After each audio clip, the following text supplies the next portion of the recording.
All right. Mr. Tapscott. Live and still alive. Welcome to my podcast. No pictures of a bird. A podcast by Mr. Tapscott. That's the name. That's the name of the podcast. But thankfully, I just got a little email from YouTube saying you're live. And it's like, okay, cool. So I'm not going crazy. It's not just me that thinks I'm live. It's YouTube has confirmed that I am live. I am live on YouTube. Cool. So it makes sense that they'd confirm it. You know, it'd be a bit creepy if you got an email from Spotify saying you're live.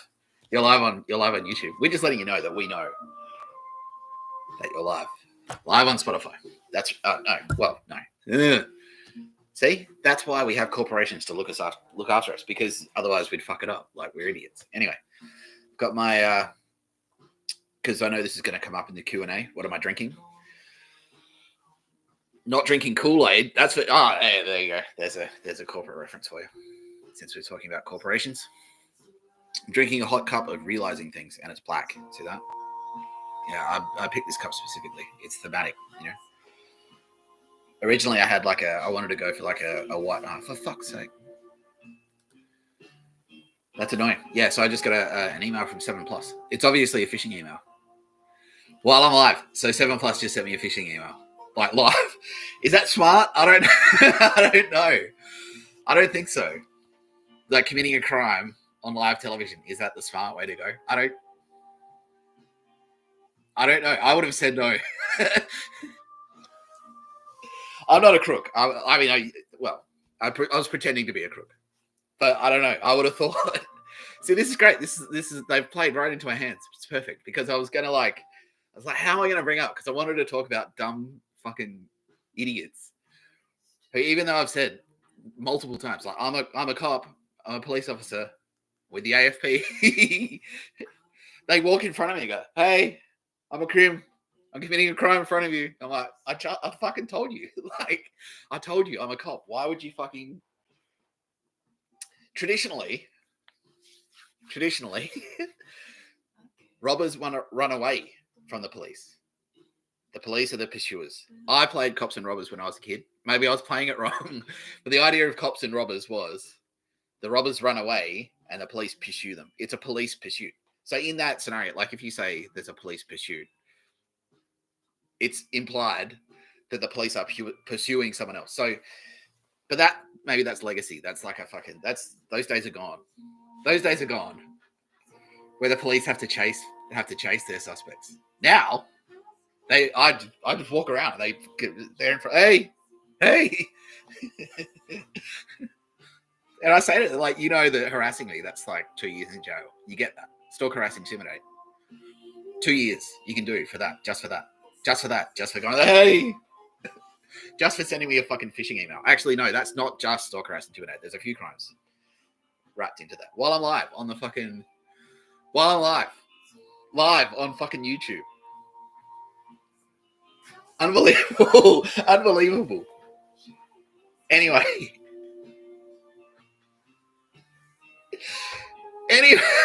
I've got my thank you. So just fucking handballed me. Handballed me the perfect opening to the show. I was thinking, like, how I need something funny. A funny way to like angle into these fucking idiots are fucking idiots, and bang, like straight, like, there you go. Just served it up to me on a platter. Well, it's not even 5 minutes in. It's not even 5 minutes.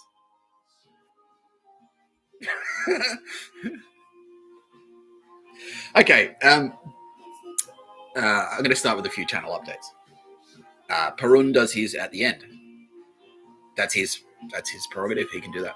I know the word prerogative. Did you know that? Did you know that I use that word? I know that word. I know what it means. And that's why I use it. Excuse me while I drink some realizing things. Did you know I know what prerogative means? Did you know that? Yeah, so anyway,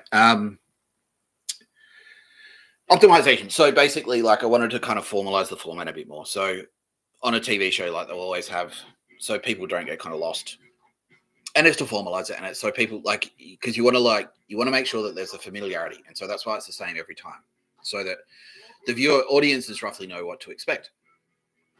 It's like, okay, cool. So I'm going to go watch the TV show Friends, and I know that I'll see Joey, I'll see Chandler. Oh, well, you won't see Chandler now. Matthew Perry, you won't see him. And if you do see him, that maybe you're psychic. That could be a ghost. Probably not. No, probably not. You won't see him. No. He's dead. He's dead and buried. Anyway, that's dark. That's morbid. I'm talking about Friends. Friends is a good, light-hearted show. And the reason it was so successful, or part of the reason, was because people, you know what to expect. That's what the whole sitcom format is built on. Like the genre. It has all these like very specific hallmarks. I don't know what the ingredients, traits, like whatever you want to call it. I don't know. There you go. I said I don't know. Okay, cool. So you know roughly what to expect when you watch an episode of Friends. It's like, okay, I'm gonna go watch an episode of Friends. It's like a restaurant. It's like, let's go to McDonald's. I know roughly what the experience is going to be like. I know what the menu is. I know how long the food is going to take. I know how much I'm going to spend. These things are important if you want to build an audience. And so that's why I've formalized a few things. So I've got the name now. That's right. Okay, so that's how my hand's on camera. Cool. Yep. Got the name. No Pictures of a Bird, a podcast by Mr. Tapscott. I am Mr. Tapscott. I'm your host, Mr. Tapscott. It's by me. It is me. Hello. Hi. I'm Mr. Tapscott. First name's Nick. But you can call me Mr. It depends. It depends. I mean, you can call me mate if you want. You can do it. I don't mind. I don't mind if you call me mate. It's just if you're doing it to piss me off, then I kind of care more about the fact that you're trying to piss me off. Like Aldous Harding can call me Sugar Tits. That's fine. Because I know that Aldous Harding actually does think I've got sweet tits. She thinks that. I'd like to think that. I'd like to think that that's what she thinks. And so if Aldous Harding called me Sugar Tits, I'd be like, fuck yeah. But if one of the big brawlers, one of the churchy scum brawlers that was in maximum security prison with, and they called me Sugar Tits, and it's just like there's 8 of them in the cell, and it's just me, and they're all standing around me, and one of them goes like, Sugar Tits. Like, that's not, no. I don't want to get called Sugar Tits then in that context, because I know that his intention there is to cause fear. So it's all about intent. It's all about intent. What the fuck was I talking about? Friends. I was talking about the TV show Friends. How did I even start talking about that shit? Oh yeah, because I was introducing myself as Mr. Tapscott. So anyway, yeah, look, if you don't know what to call me Mr. Tapscott. If we're friends, you can call me Nick. That's fine. My name's Nick. That's my name. Nick, Mr. Tapscott. Nick Tapscott. Formerly Mr. Tapscott. You know, so if I'm in court, when I was in court, the reason I said Mr. Tapscott is because, like, fucking originally, when I demanded, I said, you fucking call me Mr. Tapscott, because we have a formal, I was talking to someone in prison. It was prison staff. We were in prison. Like, we don't have a familiar relationship. I'm not your friend. You're here to imprison me. I'm a prisoner, and you're here to keep me in custody. So that's a formal relationship. If you go to court, the judge will call you Mr. whatever, Mr. Fuckface, if that's your name. If your name's Steve Fuckface, that's unfortunate, but that's what he will call you. When I was in court, being sentenced for things or on trial for the many, many crimes that I've been convicted of committing, the judge would, Mr. Tapscott, like, how do you plead? Like, guilty or not guilty or whatever. Yeah, whatever my handlers would tell me to plead, basically. Whatever my handlers in the AFP would tell me to plead. Because I was undercover. I was going undercover to investigate cunts like the bitch who called me fucking mate. And I said, no, we're not mates. You call me fucking Mr. Tapscott. Because we're not mates. To you, my name is Mr. Tapscott. You know, we have a formal relationship. You're the nurse out of jail. I don't. Who cares? Like, we're not mates. That doesn't give. You don't win a badge for that. Like, you get a paycheck. Like, I mean, if you're good at being a nurse in jail, great. If you're a bitch, like, it's not going to get you off the hook if you're a bitch, basically, is what I was trying to say. So, like, no fucking pictures of a bird. How many fucking times have I told you? No fucking pictures of a bird. I'm on strike and I did nothing. Like I went back to the cell and just like laid there.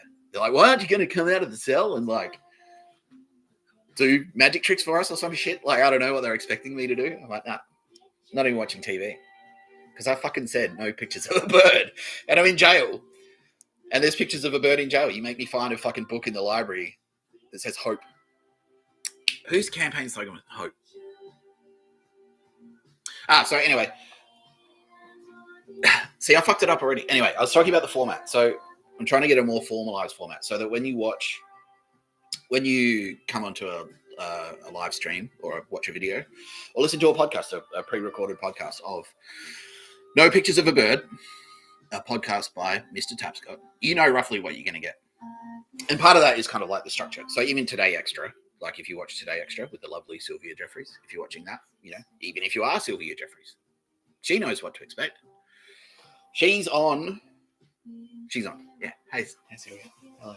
I watched her this morning. She was looking lovely, as always. Yep, radiant. Absolutely radiant. As always.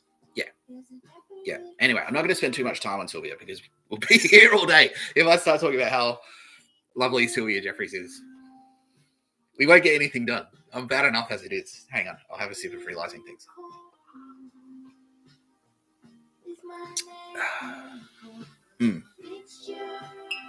Yeah, so Today Extra, it has like the format. So it's like, welcome to today. I don't know. I can't remember how the song goes. And they have the theme music and it plays the theme music, has the intro thing. And it's like, maybe it's got like a little, like Friends has the intro. They're all playing in the fountain. They're like, hey, like, it's like introducing the characters, introducing the actors. So that, you know, like you hear that theme music and it's like, great, I fucking know. Like, I'm going to get some jokes. I'm going to get some Rachel. I'm going to get some Ross. I'm going to get some Chandler. Joey's going to be, well, not, I don't know. Was he sleazy? Was he creepy? Has it aged badly? I don't know. They talk about sex a lot on that show. So anyway, and now Matthew Perry's dead. But okay, no, that's, I'm not drawing a connection. I'm not saying there's a connection between those two things. Not at all. No. Anyway. Okay. This is fucking annoying. No, go away. Why am I getting notifications? I'm getting email notifications on my screen. Okay, Microsoft says sorry. That's all right. That's all right. This time. No, it's okay. You're fine, Bill, for now. No, you're fine. You're fine. Bill's fine. Bill's fine. Bill will be fine. Steve Jobs. I don't know. How's he doing? That's okay. I mean, it's not okay for Steve. Like, no, I'm not. He died. People die.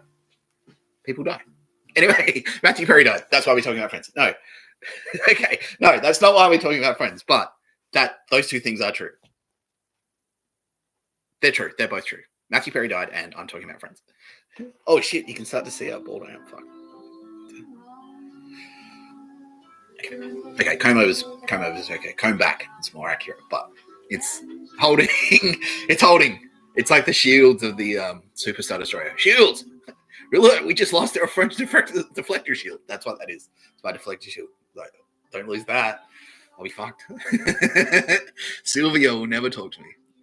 No, she says definitely. I could be bald as a badger. Okay, well, good to know. You say that, but I don't know. No, I don't know. Yeah, so you can see the skin start to peek through there. It's a bit white. Bit of snow on the roof. Anyway, when you hear the theme music for Friends, you're like, cool, it's Friends time. Chandler and Monica are going, well, okay, that's right. Chandler and Monica are going to flirt. They're going to talk about getting knocked up or whatever the fuck it is they did. I don't know. Did they surrogate or something? Phoebe was in there. My sister's name's Phoebe. That's just a coincidence. That has no bearing on this conversation at all. I just thought it popped into my head and now it's come out of my mouth. All right. Anyway, you know what you're going to get is the point I'm trying to make. And so that's why the sets are always the same as well. So they rarely, like they mix it up a little bit. Like sometimes they'll do the episode where they go to, you know, London or Vegas or whatever. But they've got the set. And so even, you know, like, okay, cool, great. And that's so, you know, like, all right, we're going to hang out. I'm going to, like, it's like you meeting your friends. You are called, like, it's called Friends. The show's called Friends. And that's what it's like. They just like, because that's the thing. I think that's very smart of the creators, because the creators of that show, like, why do people watch sitcoms? Why do they come back week after week to hear the name, the theme song? They like that familiarity. They know roughly what they're going to get, but it's like, it's mostly they know what they're going to get, but there's going to be like a couple of twists. So they don't know what the story is going to be, but they know that they'll be getting those specific ingredients when they tune in at that specific time. And so that's what I'm trying to do here. That's what I'm trying to do here. And so that's what the creators did. They went like, well, why do people tune in? Because they want to hang out with their friends. That's why people tune into the TV. They're hanging out with their friends. And so they just, well, why don't we just call the fucking show Friends? If that's what people want, call it Friends. And then it was very successful. So I don't know if that's I don't think that's a coincidence. I think that the name of the show being Friends significantly contributed to the success of the TV show Friends. I do think that. That's not a lie. I'm not just saying that. I wouldn't just say something like that.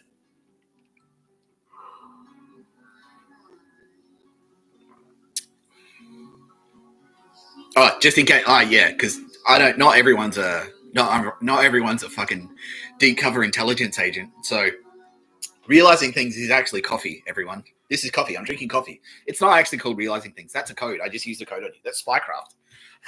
shout out Andrew Bustamante. Every day there's some everyday Spycraft for you. Sometimes things are called other things. It's called code. It's called a code. That's why when I say so dogshit fan is actually, that's a code for bullshit fucking jargon. It's just intelligent nerd jargon. And it's like, well, it's so that people who aren't intelligence nerds don't know what we're talking about. They don't cotton on. Like, well, but the thing is, everyone's a fucking intelligence nerd these days. Everyone. Who's not? Who isn't? I've been walking around counting. It's like, okay, ASIO, there's CIA, there's Obama, there's fucking the mafia, there's a Nazi. Rarely do I go to the supermarket and see just some lady. I just want to get some bread for my kids. Like, it's rare. I celebrate. I love it. Whenever I see that, just a civilian going about their business. They're just like, no, I was like, it's a nice day. I wanted to go for a walk in the park. I'm not ADF. I'm not SAS. Like, that's what they're saying. So I'm not I'm not in the SAS like you. Oh, I'm not supposed to say it. Well, they want me to say it. They have asked me to say it. They have asked me to say that I am in the SAS. But yeah. But anyway, okay, I let it slip anyway. So the cat's out of the bag there. And you can do both. You can do both, by the way. You can do both. You can be in the AFP and serve in the SAS at the same time. You can do that. It's possible. You can do that. It's easy. Like, it's just a name. You're still the same bloke doing the same things. Like, why? You've just got a few extra fucking names on you. It's like a race car driver with sponsorships. Like, you're still the same race car driver. You can have more than one sponsor. But the point is, like, fucking everyone. Like, who isn't in some fucking gay like ASD military? Like, well, yeah, they did. They tried to turn like everyone, the civilian population, into a military force, and like authorize them to kill at their own discretion other civilians. Yeah, without any kind of like checks or balances or anything like that. Like, not. Just like, well, if someone annoys you, if they reject you in a bar, if you're hitting on Shane Warne and he rejects you, like, that's... Should he be around? Oh, I don't think so. No. I mean, I think so. I love Warne. Not me. I love Warne. I did. I don't think he should. I think he should still be alive. That's what I think. I think Shane Warne... I think Shane Warne is worth like 100,000 fucking of these ASD cunts. That's what I think. I would swap. It's like, you can shave Shane Warne. Now that's a competition. There you go. Cricket Australia, get into it. Shave Shane Warne. Or shave you'd probably want to this summer. You can shave fucking Booney. There you go. There's a promotion. Shave Booney. World's greatest shave. Man, see, I'm a fucking advertising genius. God, how come they never let me into the industry? I was talking about the channel updates. So see, fuck. I'm gonna have to redo the hair because this is. I am that insecure. Okay, I'll wait to the break. They're telling me. My team are telling me to wait to the break. Okay. Okay. So that's why I've put that's why at the start of every episode now, I'm going to say, and Red Letter Media do this, half in the back, they do this. They know this. Master Clarkson is very switched on when it comes to media and formats and things like that and editing. He's a very clever man. So that's what they do at half in the back. They just kind of like at the start of every episode, just for formatting, I'm going to say, welcome to my podcast, just to kick things off. And I'm going to give you a rough idea of what I'm going to talk about today. So what today's episode is. But I've kind of fucked it up because I went into motor mouthing before I just said roughly what I was going to say. So one of the things I'm going to talk about Michelle Obama, because I wanted to do Barack Obama and Michelle Obama yesterday, but ended up spending too much time just on Barack. And I don't think I really even scratched the surface there. You know, I think there's probably a lot more to talk about, but that was at least one. And yeah, since then, obviously, yeah, fucking Goon Central. You know, he picked up the phone straight away. He's like, get that Aussie off the air or whatever, however the fuck he sounds. I don't even know.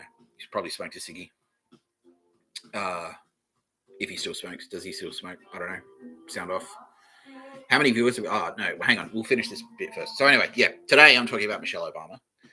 I'm also going to run through, I'm going to talk a little bit about semiotics. So we've already kind of touched, that's not semiotics, but that was kind of like the professional media training. So obviously, you know, I've got a bit of formal training, like, you know, a bit of formal communications training anyway, which I'm happy to share. It's not a secret. It shouldn't be a secret. Like, I think media literacy is up anyway. Like, everyone knows roughly how to produce stuff now.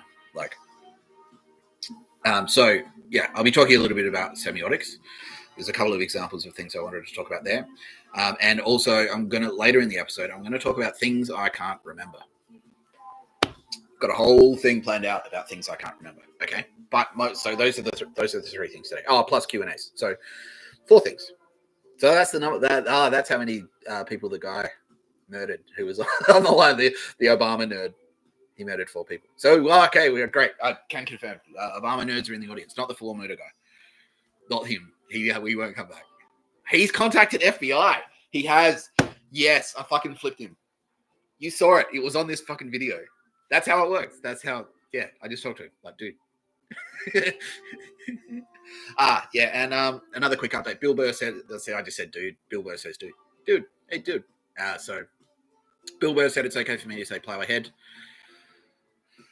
As long as every time I say it, I say copyright Bill Burr Corporation, corporate affiliates, copyright 1975, Billy Bitch Tits. All rights reserved, United States and surrounding territories, including Australia. He said, yeah, so that's a bit of a mouthful. But I think it's worth it just to say, like, oh, well, let's plow ahead. Copyright Bill Burr. Like, I can't. I'll write it down. And I'll write it down so I can read it off every time. He said it's fine. As long as I say that straight afterwards. And I don't know if there's a compromise or not. I'm tempted to just do it without giving him that credit to see if I can get Bill Burr to sue me. Because then that would be fucking funny. Can you imagine, like, me and Bill Burr? It'd be like that donkey brain video, like me versus Bill Burr in a court. That'd be funny. That's a good content opportunity. Like, not a basketball court. He would. I can't play basketball. But like in a court of law, like Bill Burr suing Nick Tapscott for saying plow ahead. That's my bit. It's still my bit. That'd be funny. So, but he said it's okay as long as I rattle that off. So, I don't know. I'll see what happens. I'm scared of Bill Burr. You should, not physically. Like, I don't know. He flies a helicopter. That's pretty good. I can't do that. I can't fly a fucking helicopter. I mean, I could if I had as many lessons as he had. Maybe. I don't know. He plays drums. I play drums too. He's probably, I don't know. I've never heard him play drums. He's probably pretty good because he's been practicing for a long time. So he's a bit older than me as well. I haven't played drums properly in fucking years. Anyway, the point is those three things. 4 things. Sorry. Yeah. Okay, so we're going to do a quick audience check before we actually start the episode, even though we've been going for nearly 30 minutes now. Apparently we've got No, that number can't be fucking right. They're telling me there's like 800 people, 815 people watching. 816. So that okay, it's clicking up. Yeah. Okay. Cool. That's a lot of people. That's a lot of people. Fuck. It's good. It's a good number. Building day by day. That's good. Yeah. Oh, and, yeah. I will be saying, I don't know. I don't know. That's my thing. Just like a sitcom. Thank you, Bill Burr. Yeah. You will see me do that. I don't know. Is Michelle Obama? I don't know. I'm just asking the question. I don't know. Yeah. Realizing things, I tell you. What's in my realizing things? There you go. Question. It's just coffee. It's just instant. It's Makona instant coffee. I want the fucking shout out Americans. The drip filter. Fuck. That's the I'll come back to that because I'm going to talk about Michelle Obama. But that's I've been trying to think of a way to lead into one particular anecdote that I want to tell. Fuck this hair. Like, nah. I'll leave it for the break. But yeah, I'm insecure about my hair. I don't know if you notice that. I'm touching my head all the time, trying to make sure that my comb over is. Sylvia says she doesn't care. Yeah, I know, but I want you to have the best Nick Tapscott experience. That's all I'm saying. I just want to put on my best. I'll get a toupee if that's what you're into.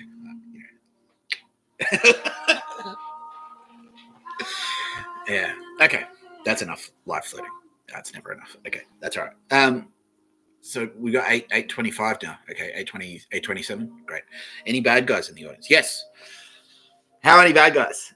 17 bad guys. Who are they? All Obama goons. Is Obama here? No, he pussed out. Is Michelle here? No, she pussed out too, obviously. Yeah, she's a fucking... Yeah. Yeah, well, like, oh, women should be in charge. All right, fine, go. You're in charge. Like, here, turn up to the video. You're in charge. Like, I'm not saying all women are like that. Obviously, Sylvia Jeffries would never fucking do that. Sylvia Jeffries would turn up. She would turn up and fight you. She would be like, respectfully, you're wrong. Fuck you. Like, I'm here to fucking challenge you. Like, she would not. Sylvia Jeffries would give you a very stern lecture. She would. And if you kept fucking up, she'd scorch the earth. She would. Yeah. Don't fuck with Sylvia Jeffries. A lot of people are finding that out now. It's fucking great. Like, they're like, oh, yeah, she's lovely. But glaciers are lovely. Would it be fun if you're underneath a glacier and it fucking rolled over you? Probably not. Like, probably not. Probably not. Drop bears are lovely. They're very cute, but if one of them fucking drops out of that tree, you're fucking dead. I've got a conspiracy theory that the Black Summer bushfires were actually an effort to get rid of the drop bears, because to make Australia easier to invade. Oh, China, yeah. China was behind it, obviously. They heard about the drop bears. They're trying to wipe out the drop bear population. Well, and they nearly did. They nearly did. So you can't fault their logic there. No, China. Well, no, the Chinese government had nothing to do with that. By the way, I've made it super clear. No, yeah, I believe. No, absolutely. Yeah, I've got a Bible. I can swear on a Bible. Yeah.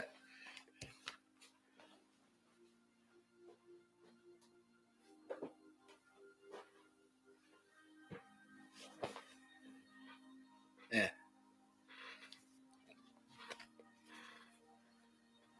Yeah. Yeah. I swear on this holy Bible. I swear on this Bible. China had nothing to fucking do with the Black Summer bushfires. That was one of the things that I said. Like, when I first started talking to them and we're trying to suss each other out, it's like, wait, are you going to kill me? It's like, I don't know. Are you going to kill me? It's like, I don't know. Well, I'm like, well, like, why are you angry? And I'm like, well, fucking, how angry would you be if even one, if someone deliberately lit a fire and a panda died? How angry would you be about that? And they're like, fucking, we'd find a way to nuke them. We'd nuke you. If you did that, if Australia did that to China, we'd nuke you. We'd nuke you immediately. Like, Yeah. And I'm like, well, 60,000 koalas died in the Black Summer bushfires. Like, and they're like, fuck, okay, so you're pretty angry. And I'm like, yeah, I'm pretty fucking angry. We all are. My whole team. All of my friends. All of my, yeah, we're all fucking angry. That's horrible. That's horrible. Now, I'm not saying that, obviously China's a very big place. But it wasn't like an official thing. It definitely wasn't the Chinese military. It definitely wasn't China. Like, it was no government official. Like, it might have been criminals attached who hold Chinese citizenships. But that was the good thing, because China went like, if we fucking find out that our citizens were involved in that in any way, they're fucked. Like, they are fucked. Like, they're fucking dead. And that's not fan, by the way. That's not like jargon. That's not intelligence jargon for they're having sex. We'll have sex with them. No, it's not. It's they're like full force of Chinese law, which the Chinese law has a lot of force. So if you met Chinese law with full force, I don't know. Is it not? There you go. Said it. That's my catchphrase. Ding, ding, ding. Yeah. Would you want to face the Chinese justice system if you were guilty? What's the conviction rate like? What are their penalties like? Oh, you hear that rumbling? Oh, I don't know if the mic picked that up. Maybe a bit of rumbling out there. Anyway, Black Summer bushfires. Not China.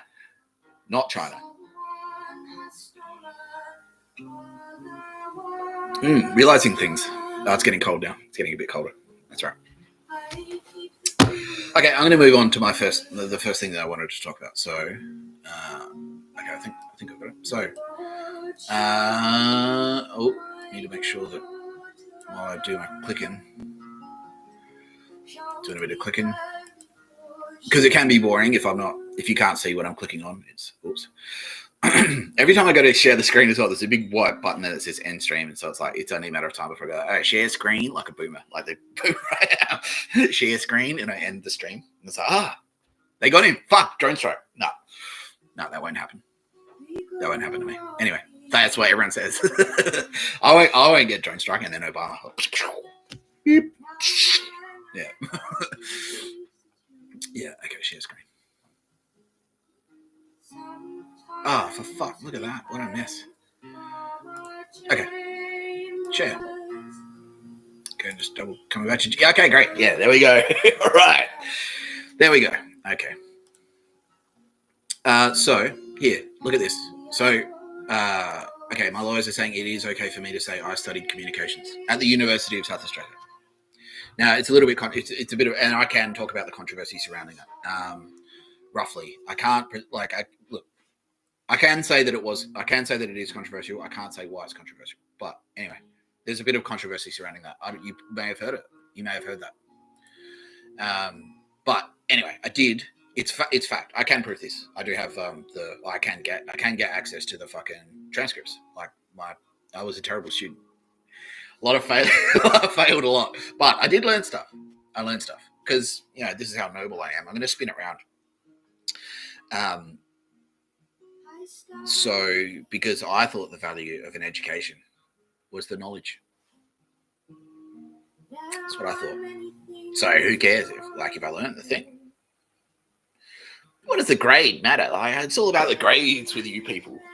You're so shallow. Anyway, probably don't. If I was a dentist, that'd be different. But don't go to a dentist who dropped out. Technically, I mean, I didn't say that. Fuck, no, I didn't drop out. Anyway, I learned stuff. I did learn stuff while I was studying communications. And this is a little bit. This is 101. This is like the first. This is like one of the first assignments I did at uni. So when I first attended university, I'll go through one of the techniques that we learned. So anyway, if we look at this, so this is called semiotics, semiotics is the science of signs. This is literally a sign. This is a poster. And so there's a way you can kind of read it. There's a little bit of a mapping here, but look, there are a couple of key things here that stuck out at me. Number one, we can see here, look at this at the top. It's interesting. In the top left-hand corner, The man is smiling. The woman isn't. So why is that? Why is the man smiling but the woman not? Like, so you can see his teeth. You can't see her teeth. He looks happy. He's like, yeah, fuck yeah. I'm getting the help I need. That's what he's looking like. It's like, yeah, this is great. This is great. I feel great. I've been, she's leading. She's like, yeah, look how knowledgeable and stern she is. Yeah. She's like, yeah, I knew things. That's right. I'm leading him. And they're here, like, yeah, leading, literally here, in the straight underneath. She's literally leading him. Literally. He's following her. So she's got the face on. It's like, I'm here to teach you things. Pad 1, which is new Star Wars language. It's a bit fucking gay, but that's okay. Not fucking, like, not in a dude fucking way, but, maybe they do fuck dudes. I don't know. Mike's class had talked a lot about Jedis, like, why can't they fuck? Why can't they have girlfriends and stuff? Like, yeah, it's like maybe there are gay Jedis, probably, but that's not what I mean when I say gay. I mean that's fucking, like, it's just shit, like, just gay, like that stuff. That Padawan thing is fucking gay. Anyway, he sort of like looks like a trainee. She looks like the knowledgeable one, sternly guiding him, and he looks like he's eager to learn. That's what that sort of says to me. That's my interpretation. I can't quite. I'm having trouble articulating exactly why. So he's smiling, showing his teeth, and she's not. So it's kind of, maybe it's like an official thing. So look, this is an official thing. So like if you see a photo of a cop in an ad, the cops don't usually smile with their teeth. You know what I mean? They're like if you see an ad for a cop and he's like cuffing someone, or like he's got the laser gun and it's like put your seatbelt on, stop it or cough it, like cop it. Sorry, cough it, not cough it, cop it, stop it or cough it. They're not smiling, and she's not smiling either. So almost like she's like a stern kind of authority figure. And he's there. He's like, just going along with it, Like, I'm having a good time and learning at the same time, So she's there in official capacity and he's not. That's what that says to me, and that's why I think that. She's working. She's at work working. That's why she's not smiling. And he's not at work either. He's learning. And that's why he's smiling. He's like, I'm learning a lot about jogging by following this lady running behind her. Now, there's nothing wrong. I'm not saying women shouldn't lead men ever. I'm not saying that. I'm just saying it's interesting that, like, that they'd switch her like this. Like, so it's not just about like girls can run too, like Run Like a Girl. Do you remember that campaign? Do you remember, like, women have had it so bad for so long. Queen Elizabeth, both of them, both Queen Elizabeth, Queen Victoria, they're all suppressed by men while they were like the sovereign leader, the supreme leader, who's literally above the law and the head of a fucking church. Anyway, no, that's a different conversation. That's a different conversation. But here, yeah, it's like, look, run like a girl. Like, it's not like, let girls run because sexism is bad. Like, I don't run because I'm a girl, and society's been telling me women don't run. They don't. They don't have the capacity to run. Or you can't run in a kitchen. But here, no, okay, so it's like, let's include women. Okay, great, inclusive. Like, sure, that makes sense. Sexism is bad. It is bad. Women couldn't vote, and now they can. So, that was 100 years ago, 125 years ago. Anyway, cross that bridge. That's great.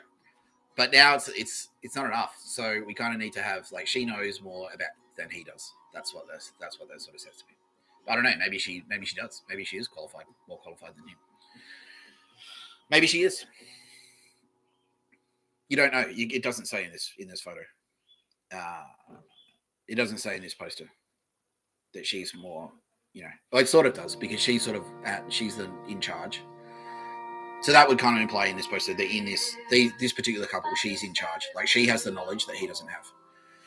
Like, she's the boss of this relationship. She's the leader. She's the alpha of the relationship. So, it used to be about equality. It's like, no, look, men shouldn't dominate the woman. The man shouldn't be in charge just because he's got a dick. Fine. Like, that makes sense. The woman should, like, equality. You're equal. But now it seems sort of kind of like it's not really enough anymore to be like, now it's like, well, now you just like, no, like, we thought, it's our turn now. Like, I don't know. Bill Burr again. Yeah. It's like one day there's going to be the first man. Shut the fuck up. You shut the fuck up. Yeah. Anyway, so there's that. And then, remember the other day? This is why I thought of this, because I was thinking about this overnight. Hocker. I wonder if they've changed this. I think I have to, I think I have to like stop sharing, and then I have to reshare. So I can't just like click around tabs. There it is. Hocker. You know the fucking Hocker nerds? Do you remember that? Yeah, and I think you can see me pointing, but you can't see where on the screen I'm pointing to. But you see that hang on, I'll just double check this working. Yeah, cool. Yeah. So MAFA, yeah, so mate 5. I think that might be a reference to me. And there was a pop-up the other day that said join the flock. And it's like so pictures of a bird thing. That's why the name of the podcast is No Pictures of a Bird, because it's these cunts. And look here, right here. So we've got the woman, we've got the man, the woman's in front, she's leading. And look at this here. And that's what I was saying the other day. They want you to be this cunt. That's what Pictures of a Bird, they want you to be this prick. He may be a nice guy, he may be a cool guy, I don't know. But he is wearing hockers in an ad for Hocker. Okay. Can confirm, no, he's a cockhead. He's a Pictures of a Bird bitch. Yeah. And look, so she's clearly leading here. Like, look at her powerful, muscular arms there. She's got the arm tats. She's a badass. And look at his arms. Oh.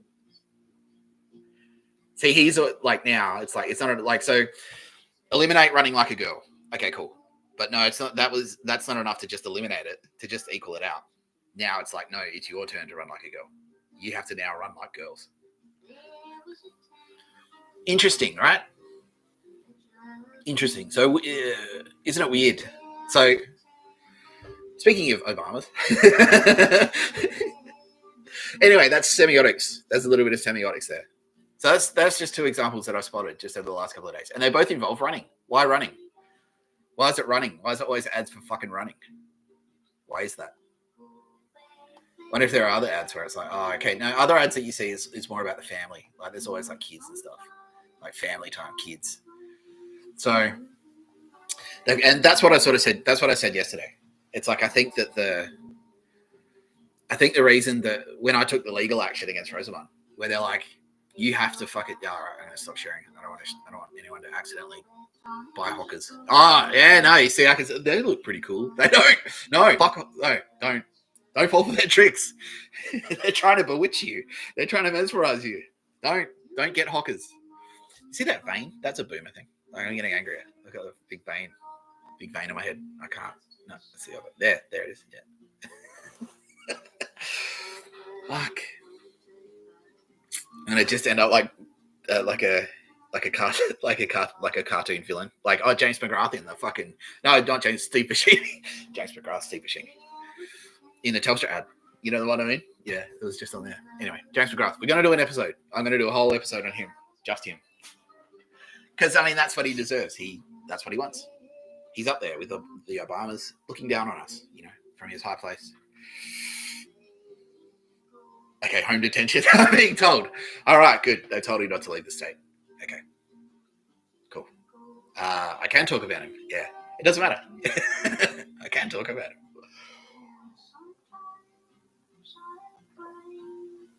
Nearly fucking. It's taken 45 minutes to finish my realizing things. To finish my cup of realizing things.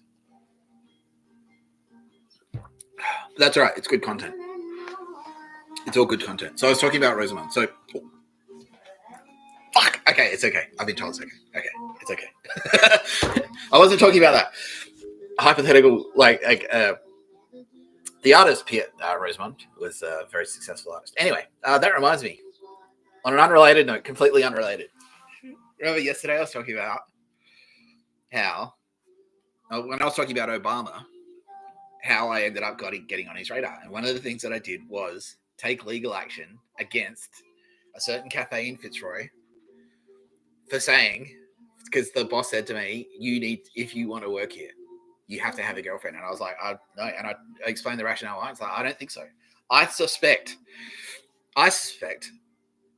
that the reason it's so imperative for me to have a girlfriend is so that you have a spy in my house. That's what I think.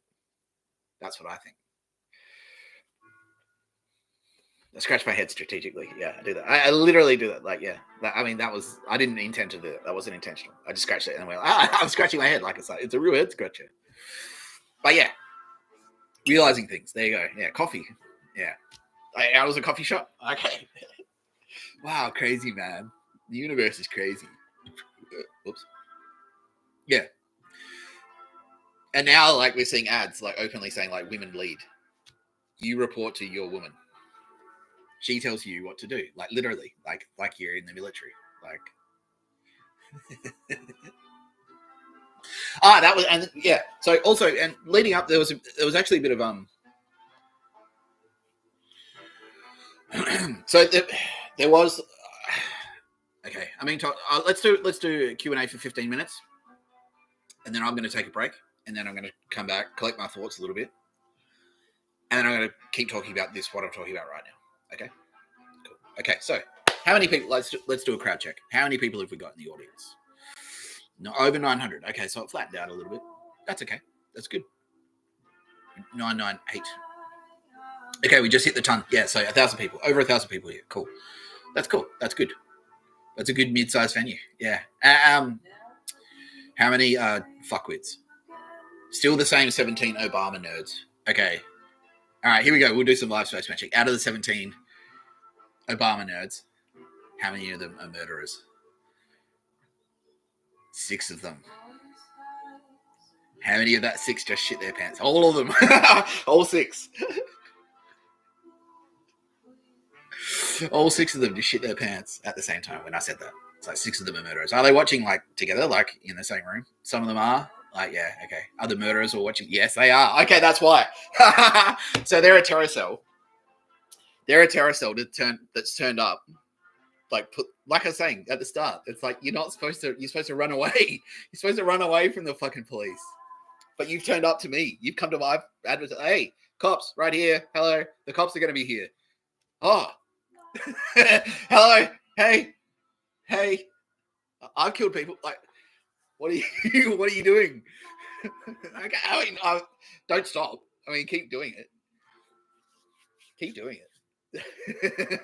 Because it's easy. It's easy for me. Because now I can just go, 6 of you. All right.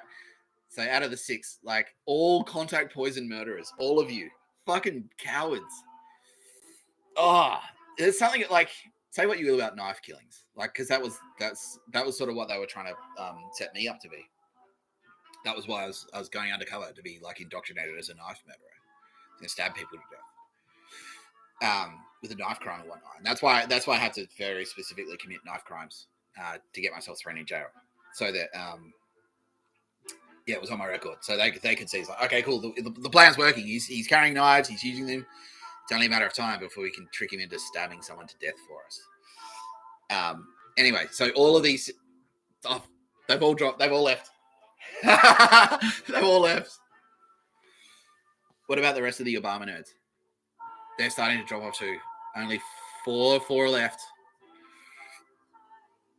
Okay, so that wasn't even a Q&A. Yeah. That wasn't even a Q&A.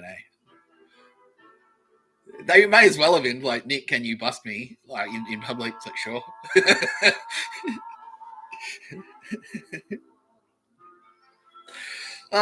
Well, ask them. Like, I mean, the FBI, basically. It's easy.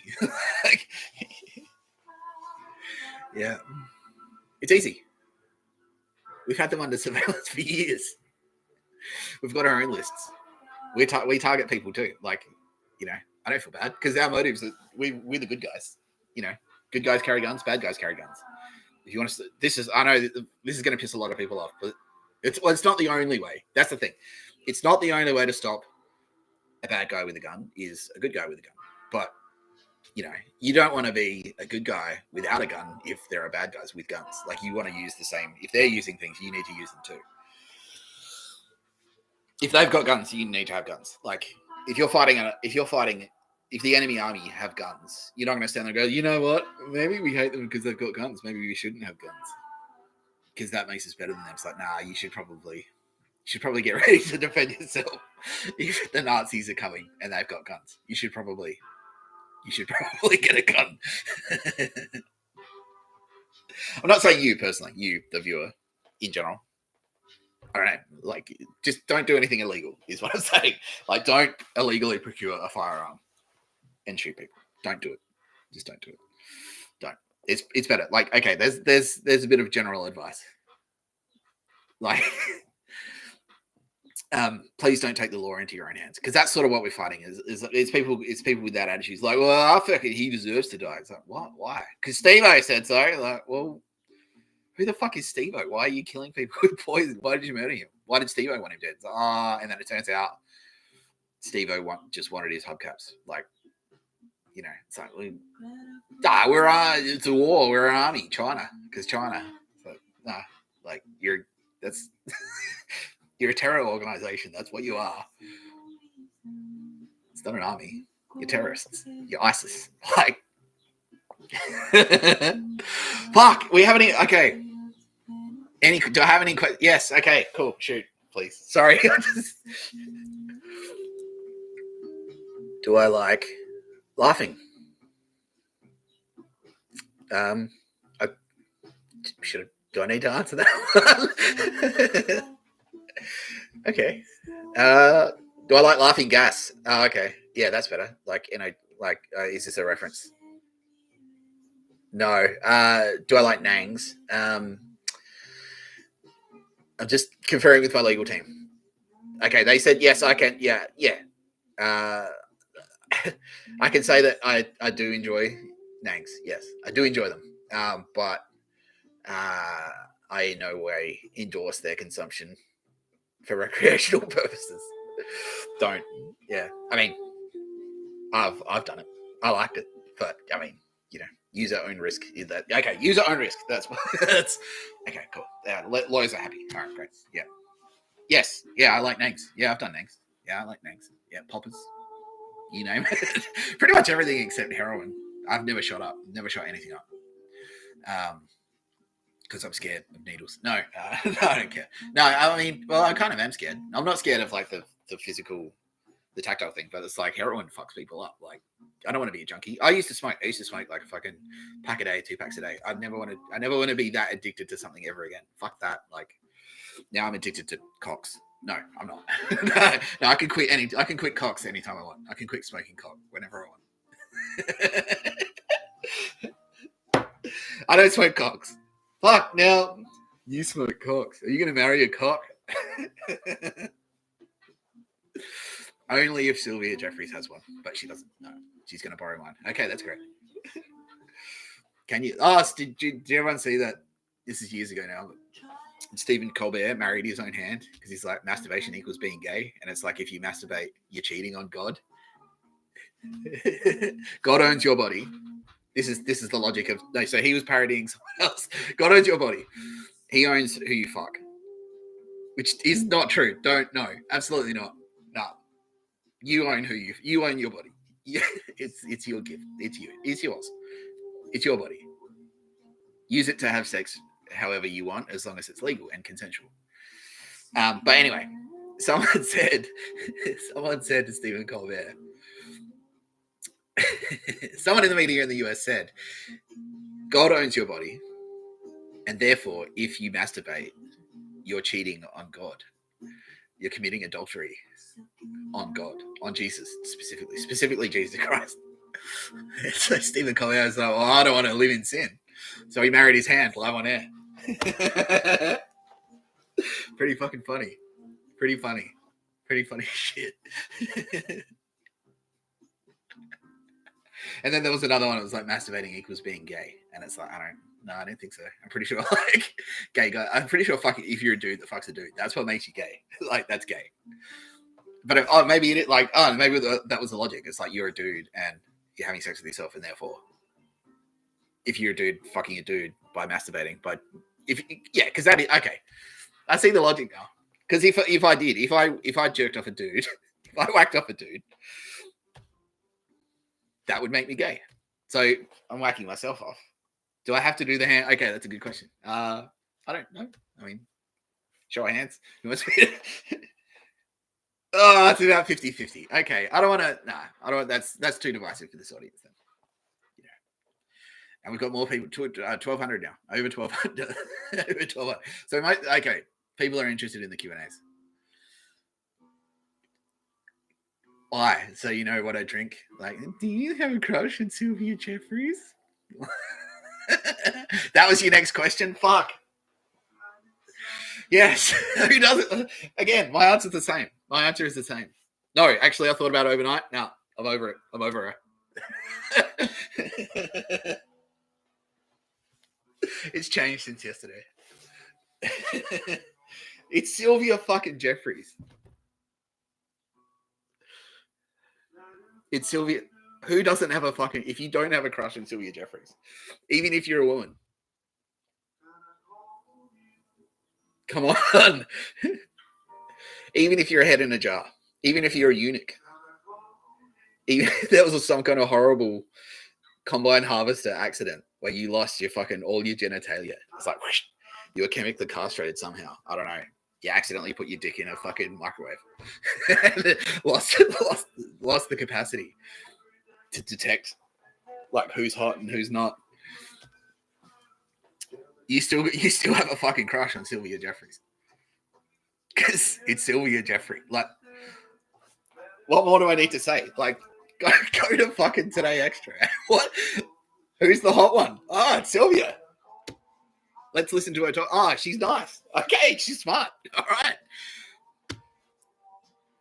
What part does... What box doesn't she tick? Honestly, which one? Like, that's... How can you not have a crush on fucking Sylvia Jeffrey?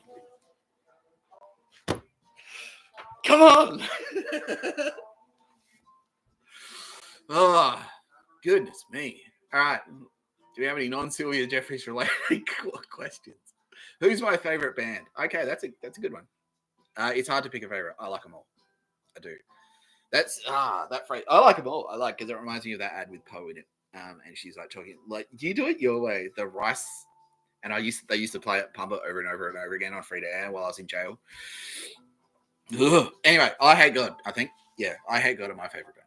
I have to give it to them. But like, who could pick a favorite? Like, come on, Slayer. Like Slayer, I Hate God aren't Slayer, and Slayer aren't I Hate God.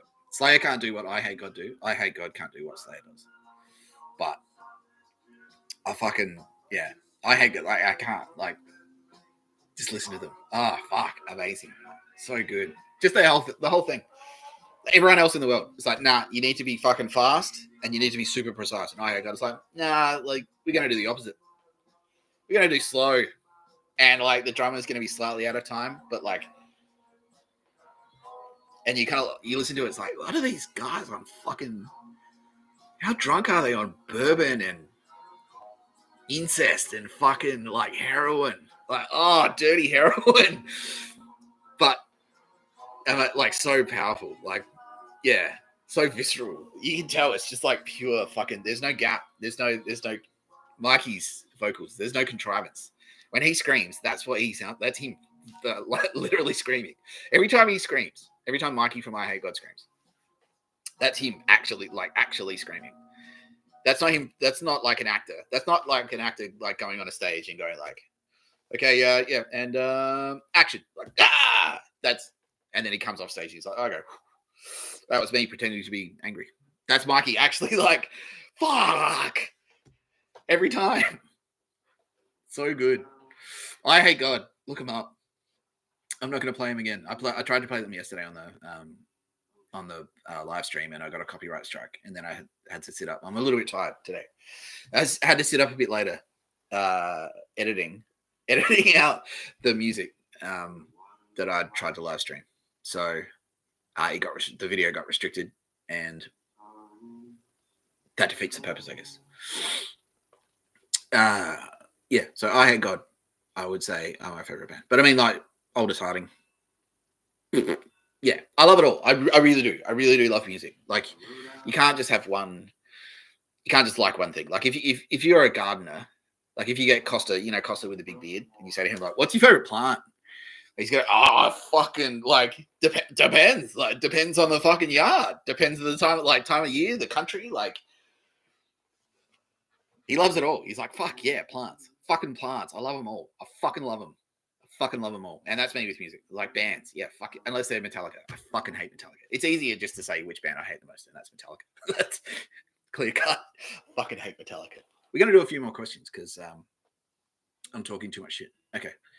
Or just the right amount of shit. Or not enough shit. I've been told. My team saying you aren't talking enough shit. Keep talking more shit. Talk more shit. Is that smart advice? I don't know. I'm starting to question the competence of my team now. Not the first time. Like, are you sure? Are you sure I should go to jail? Is that the best? Like, yeah, it's a great idea. Go to prison. Are you sure? Because it seems like that's the opposite. You're not supposed to. Most people don't want to go to jail. You realize that? Like, most people try to avoid going to jail. I was the opposite. I was like, I'm going there. I'm going to go in there on purpose. Like, could be argued that's jail is where I belong just because of that. It's like, if you want to go to jail, you should probably go to jail. That's a Bill Hicks joke. That is. I'm going to have to give credit to him. The late, great Bill Hicks. Like, anyone dumb enough to want to be in the military should be allowed in. But, nowadays, like, you don't really have a choice. You kind of have to be in the military. You have to, because there's no sidelines anymore. There are no sidelines. You're in it. You're in it whether you like it or not. You're fighting. You're going to fight. You are fighting now. Everyone's fighting. Everyone. All day, every day, 24 hours a day. You are fighting. Anyway, okay, that got dark. That got very heavy very quickly. One more question. Or a few more questions. Let's do more questions. More questions.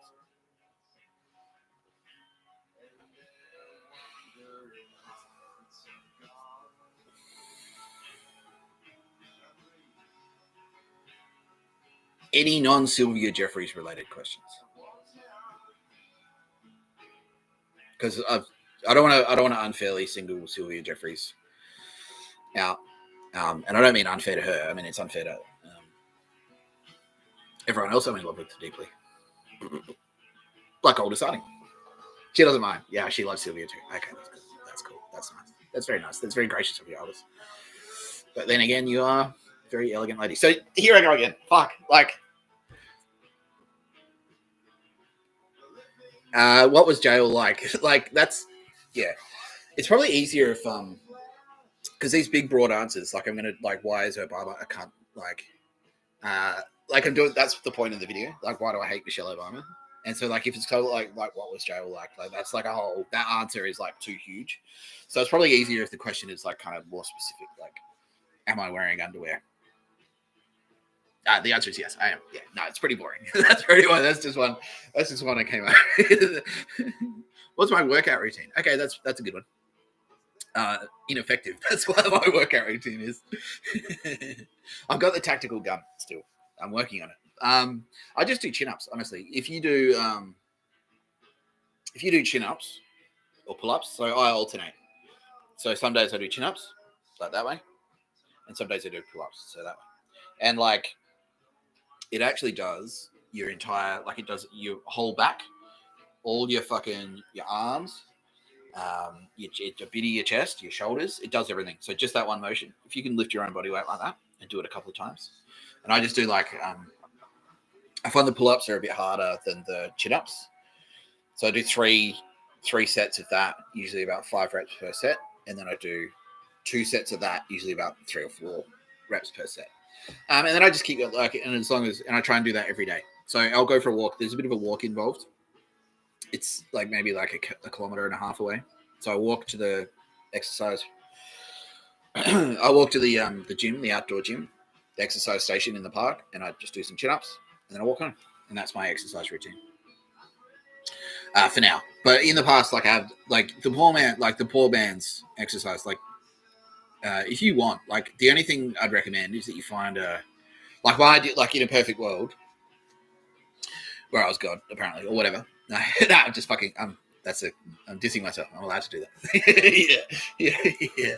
No, in a perfect world, I'd have my pushy, and I'd go cycling, and because that's good for you. Want to do something that's like aerobic. You want to get that. You want to do a bit of cardio, and so my My exercise routine doesn't involve any cardio. But or I had VR shadow boxing. And that was great too for cardio, because that's sort of like riding a bike for your upper body. So I do a bit of that. I do like some kind of cardio every day, like even an exercise bike. Jump on an exercise bike for half an hour and watch a TV show, watch a YouTube video or whatever while you're doing it. And then that's good for your cardio. That keeps your stomach flat. And then do a plank. So if you're familiar with planking, you put your arms, you put all your body weight on your forearms. You lay flat on the ground. You put all your body weight on your forearms and your feet, your big toes, and you hold that position for a minute, and then that does your entire front. So that's like a chin up for your core. So that will do. So if you do chin ups and then you do chin ups, and then that does your entire back, and then if you do a plank, that does your entire front, and that's what will give you. You get that line between your abs. You know that line in the middle there. You get that, and then you do a bit of cardio. So you ride your bike like half an hour a day, whatever, and then and then you can do push-ups as well. So if you do 20 push-ups, and then that's all you need. Like that's total. That's your whole thing. That's all you need to do. If you're a man, like if you're me, that's all I need to do. I mean, but that's good for my body, because that will kind of like give me the good balance. Like maybe you might not necessarily get bulky. Maybe you want to could probably lose a few kilos, I guess. Sylvia's saying absolutely not. All right. She likes the tactical gun, she says. Okay. I don't know, man. I don't know. I don't believe you. Okay, yeah. Yeah, she says, well, okay, no, you can lose a bit of weight if you want. All right, there you go. See, I mean, there's nothing wrong with that. I'd call you out if you put on a few. Nah, I would never do that. I would never do that. Yeah, never. I would never do that. But no, I'd never. No. No, I mean, I like it for myself. I'd rather be in better shape than I am. I would. I'm a little bit vain. I am. But I think most people are. I'm conscious of how I look. I think it's healthy. I think it's healthy to be conscious of your appearance a little bit. Like, you don't want to be like a fucking homeless guy, like a hobo, stinking around, and you got to take a bit of care, a bit of pride in your appearance and your body and whatnot. And like, if your body's running well, you're happier because your endorphins are all flowing correctly and whatnot. So yeah, and that's what I do. Just like try and, I don't want to like crush myself. Like, there were dudes in prison who would they would fucking train all day every day, and I'm not into that. Like, I'd get really like burnt out from that, like really tired. Like, I don't understand how they can do it. Like, but yeah, so that's not. I'm not like that. I just do like the basics. Like, I just do that, and then just generally like I try and walk as much as possible. Like, I only drive to somewhere if I have to drive there. Like, I'd rather walk. Like, if something's just like, if it's a 20-minute walk, that's fine. I don't care. I'll walk to the street.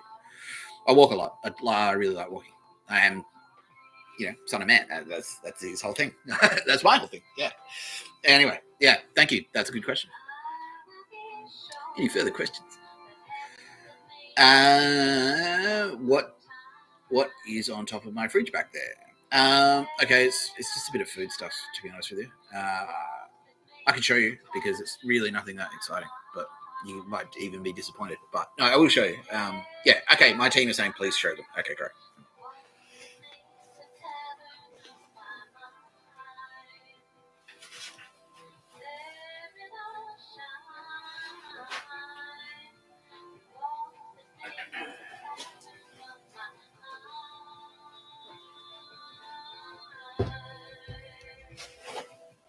There you go. See, that's just like cool little. That's a supermarket I found in the Adelaide Hills. And then, I've got a bag of avocados and some mandarins. Yeah, they're good.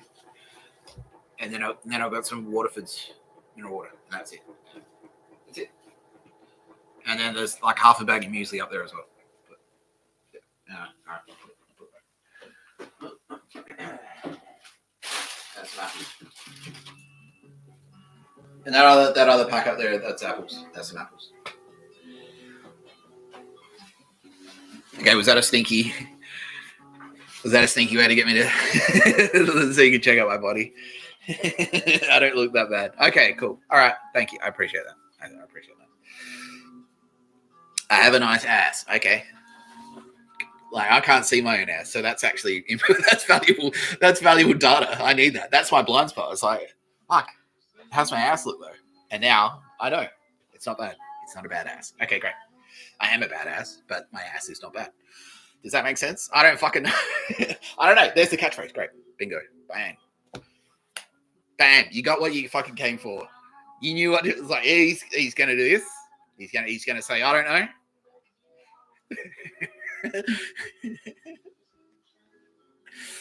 All right, come on, give me some questions. Where is my sister's house? You want the address? Like, do you have nefarious intentions, sir? No, he doesn't. He's genuinely curious. Okay, cool. I am in a town called Victor Harbor in South Australia, and so my sister's house is sort of like in the middle of town. I can say all this. I'm clear. Everyone knows where I live. There's no point trying to hide it because they're going to find out. Like, they can just see the mobile data. As soon as I walk into the place with the mobile phone in my pocket, like, bang, they know where I am. So, yeah, it's on Google Maps. Like, there's no point trying to hide. Like, anyway. And, you know, anyone that comes within 1 kilometre of me and they've got poor intentions, oh, they get a lesson. anyway, it's a learning experience for them. Let's say it. Let's put it that way. There's a nice euphemism. They're proactively pacified. There you go. No, yes, but I'm in the middle of Victor Harbor, so I'm pretty central. I'm in a pretty central location in town. There's a supermarket right nearby. But you know, Victor's a nice place. So it used to be a small town, and now it's more of a city. It's developed a lot, and that's kind of like it was a real eye-opener. It was a real cup of realizing things. When I got back here, because I've been away for a little while, I used to come back every year. I grew up here. I went crazy going here, living here when I was a kid, and I hit puberty. Like, you got to let me out.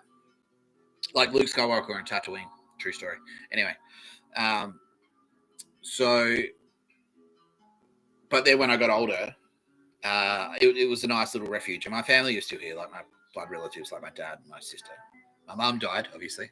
You know, everyone knows that. I think. Yep, everyone knows. Okay. Yep. All right. Everyone knows the story. All right. Cool. The courageous story. It's a Hallmark movie. Yeah. I don't know. Okay, that's a good question. Who would play me in a movie? Zendaya. I don't know. No, I don't know. She could put on a fat suit. That could be her thing. She could get an Academy Award for that. How come like all the roles for how come women can't play men in movies? Why not? Because sexism. There you go. That was low hanging fruit. You know, the woke my bloody loony left. Yeah, there you go. I got to tick that box as well. Yeah. What was I talking about? So anyway, it was a bit of an eye opener to come back to the town because you know that's the nature of small towns. They become big towns. So development's nothing new, and it's like a bit of a tourist hotspot. So it makes sense that people would want to build beach houses down here and whatnot. Everyone wanted the sea change. It was like the town from sea. It used to be like the town from Sea Change, and now it's more like a city. It is a city. It's a city. It hit that threshold. So over 10,000 people makes it a city. It's been a city for 30 years, 20 years, 30 years.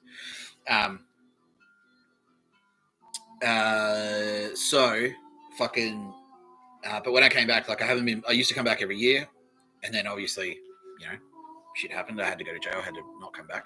Couldn't come back. And now I've come back and fucking like housing developments are popping up, but like really shit ones, like really like tiny blocks where they've just like built this big chunk of like nice land, like rolling pasture or whatnot, with trees and gum trees and maybe a few sheep. And now it's just like big, ugly suburban, like shitty, like copy and paste, like fucking cardboard houses that are like terrible. They have no sustainability. Like they're completely unsustainable. Like there's no insulation in them. So like the heating bills go up. They need to fucking pump their air conditioner 24/7. There's no trees in there. There's no space for gardens and stuff. There's no space for parks. So just that on its own makes it hotter because you can't there's no trees, so it doesn't like cool the area. You need space. You need space for bush and like that. So they can't have any bird life or anything like that. Like it's just like it's just a wasp's nest. Like that's what it is. It's just like fucking gross. And all these disgusting mobile towers that pop up.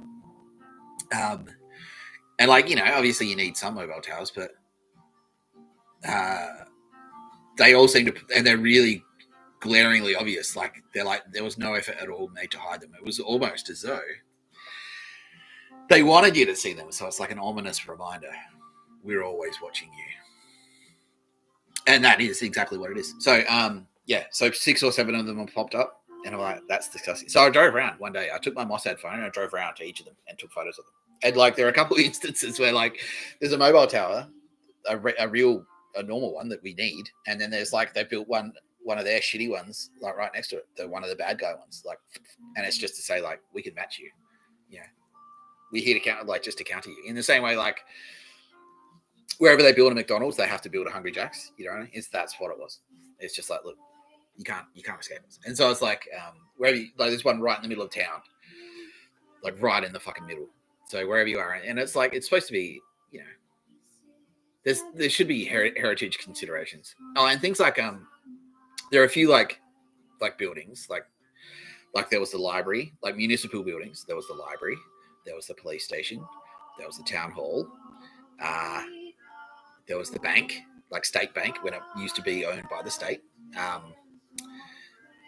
And these are all like big, old, at the time, they were like fancy, like with the columns and stuff. So it's like, you know, they were symbols of like civility. They were civil symbols. They've all been fucking bought out. And now they've got like cunt, like NDIS healthcare providers like in them, you know, like, so that's what it's very clear. They're like, nah, like we want to make a statement that we run this fucking town now. We do. If you fuck with us, we'll fucking murder you. You might disappear. Who knows? Like that's, yeah, we got a lot of black utes following you around. Did you know that? You can't, you dog. Yeah. So kind of scary, but we're winning. Like we're winning. Yeah, we're beating them back. Yeah. So anyway, that's where I am. Yeah, that's where I am. I'm in Victor Harbour right now. And then someone asked me another question, which I'd like to answer. What was that again? Can you remind me what it was? No. Okay. That's all right. That's okay. Let's do questions. A couple more. Let's do a couple more. Do I recommend an Amazon Echo Dot? Yeah.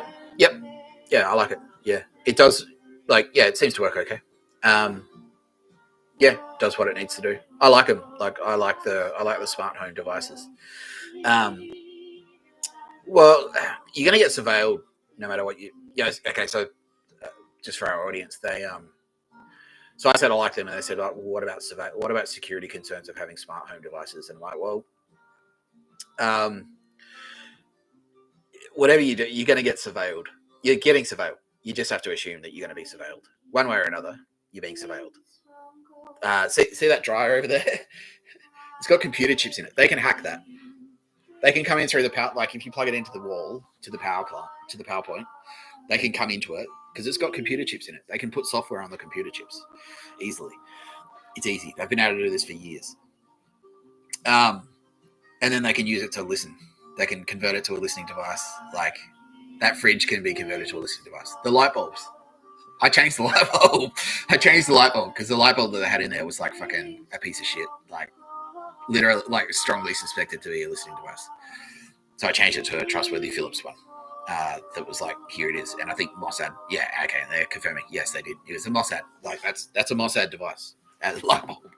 Because I know that it's like, it's safe, it's secure. And anyone who, now that if they, and they do, they still try and hack it. But if they do try and hack it, then we wreck them, like, in a hacker way. You know what I mean? Like, I'm just about, like, whenever I think that, I'm imagining, like, their computers, like, like sparks flying off the keyboard and shit. Like, you know, in Star Trek, whenever they take a hit, it's like, and like, that's what I imagine happens whenever Mossad counter hacks. There's a great document, Stuxnet. Like, Google Stuxnet.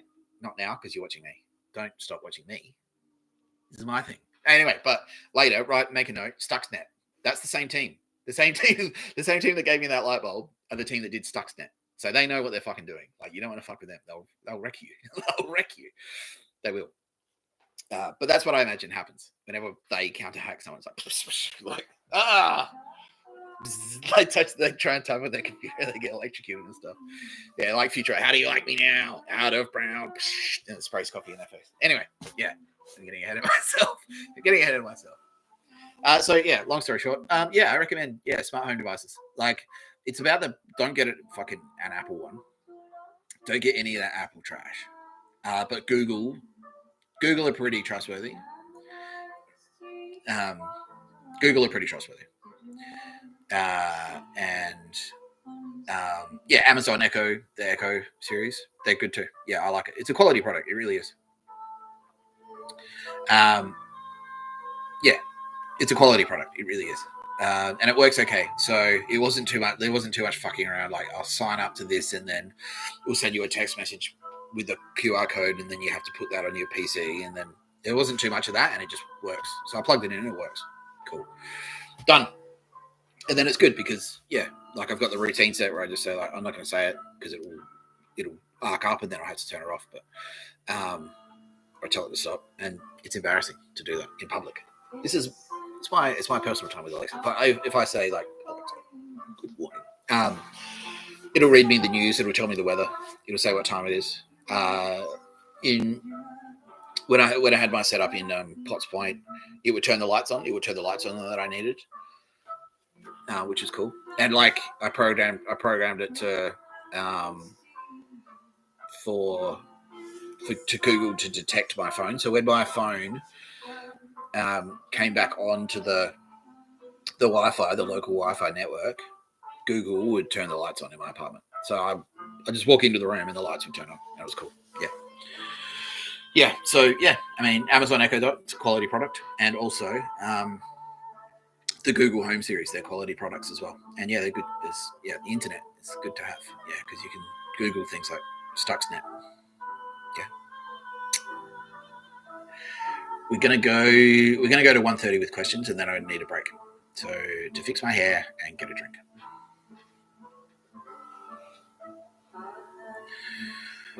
Why did I update the format? Because it needs a format. Like for all the reasons I just said. Like, you need, if you want to build an audience and maintain it, it's exactly like a restaurant. Like, you can't have a restaurant. If you're changing the menu, like if you've got a restaurant where you're serving curries, and then it's, I'm sick of cooking curries, today I'm going to do pasta, and then the day after that, let's do fried chicken. You're going to have your restaurant's not going to be successful, because what's going to happen is no one's going to know what they can get. So you need to know. It's like, I can go there to get this, and so the show's sort of the same. So people need to know that when they're watching, like, or listening to a No Pictures of a Bird, like a podcast by Mr Tapscott podcast, and that's a mouthful on purpose, by the way. That makes it stand out because it's unconventional. That they know roughly what they're going to get, and they're going to get, and so, like, you need to kind of, like, put a few things in place, and that's why, like, Bill Burr's a fucking master. And he said I can say that. He said he appreciates any ass kissing he gets from me. So there you go. I'd even say it if Bill Burr hated me, because it's true. It's true. He does hate me. Okay, great.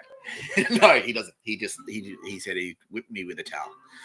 And, bit of locker room bullying. He's from the 70s. It was a different time. Men are different back then. They're built different. They show affection different ways. And now he's giving me a noogie. Okay, cool. He's jealous of my hair. All right. Yeah. I'm jealous of his jokes. Like, they're good. I'm going to, he's a funny guy. He's a funny guy.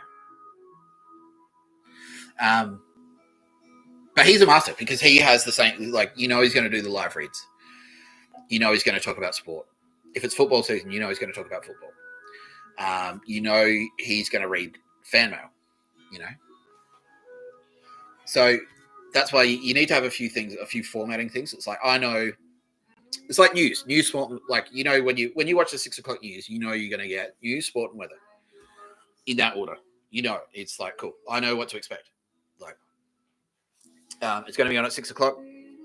Cool. This what the news is going to change, but the format is going to stay roughly the same, and it's going to be the same people. And that's why they have like personalities. Like they don't change. Like once you get a news anchor, they keep them there because that's what they want. They rely on that flexibility, and then they pump that personality specifically. It's like Carl and Sarah, and it's like because that's who you're like. Let's go hang out with Carl. People want to hang out with Carl. People want to hang out with Sylvia Jeffries. That's why they've got it there. Because people know it's like, okay, cool. I know what I'm going to get. Like if you had like a different host every day or every 2 days, that show would tank. Like that show would tank because you wouldn't be able to build an audience. People wouldn't know what to expect. They don't know what they're going to get. So that's that. And supermarkets the same. That's why they always put the food in the same spot. So like like okay, cool. I can sleepwalk my way in there. I know that they're gonna have fucking these items. They're gonna have these. There's gonna be a freezer section. There's gonna be a meat section. There's gonna be this. There's gonna be this. Like yeah. Cool. 5 minutes. 4.5 minutes. Do I like anything girly? Like what do you mean? Like what's girly? Not voting. No, I didn't say that. Fuck. Yeah, I like not voting. Yeah. Crying. I do actually like crying. Funnily enough, I do cry. Ask my friends. I cry. I'm a crier. I'm a big crier. I'm a big fucking cry baby man. I'm not a cry baby. I'm a crying man. Yeah, I cry. I do. I cry. From gay stuff, like fucking sunsets and shit. I nearly cried today. Like I was listening to some music. It was so beautiful. And I saw a bird at the same time. Like, oh my God. Like, yeah. So that's one thing. That's a girly thing. I cry. I like crying. I like it. I don't always like it. Sometimes I wish, because if I try and sing along with a song that I really like, I'll start crying. I can't sing, and I'm like, it's frustrating because I want to sing the song. I want to sing the fucking song. I start crying. What else do I like that's girly? I don't know. Like wine. I like wine. I like wine. That's girly. Like what? I don't know. Like what's girly? Fashion. Like yeah, I like fashion. Sure, I like fashion. I'm not like into it. Why? From who? No, who's complaining? Okay, apparently we just had a noise complaint. Who complained though? Whatever. All right, I'm gonna shut my. I will do it. I will shut my window.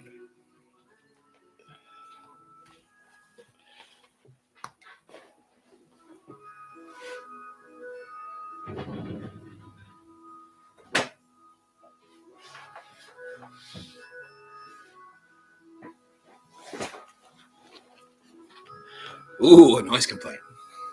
It's not quite a drone strike, is it? But it's up. It's close. I was talking about girly stuff that I like. I don't like fashion. Yeah, no, I'm not like. I don't know. I don't know what a fashion is. Like, I'm not. I couldn't tell you. Like, I like it. Like, I like wearing it. I don't know much about it. I've never worked in fashion, but sure. Scented candles. I love scented candles. Yeah. But it's like anything. Like, if this is like a low key way to say, like, oh, you should do pictures. Yeah, because this is kind of it. No, nah. Fuck you. Fuck you. No, it's like, oh, you got to do like the thing you don't like. We've picked the one thing that you don't like, and you force you to do it. But it's like, I don't fucking just by virtue of being a man doesn't mean I fucking hate women. Like, if you're a Sylvia Jeffries is a girly girl. You know, she likes frills, I guess. She likes frilly shit. Doesn't mean she fucking hates men. And I'm like, well, you got to come to your UFC match. Like, that doesn't make sense. So no, that's pictures of a bird logic, my friend, and fuck you. Like I know, yeah, that was a low key pictures of a bird thing, and they made me do that, and that's what pictures. Like you have to go antique shopping. You have to go to a chick flick. Like, what did you expect? Like it's like, well, gee, I used to think women shouldn't vote, and now that I've seen The Color Purple, sexism is bad. Chicks should vote. Yeah.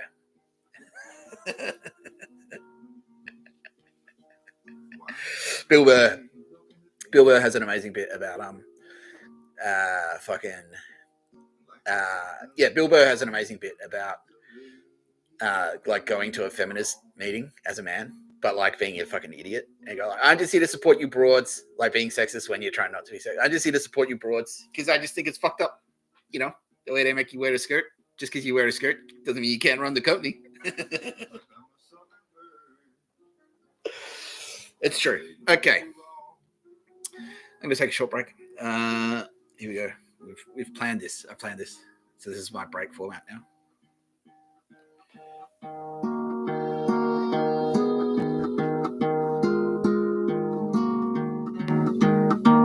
Winter exposes the nests, and I'm gone.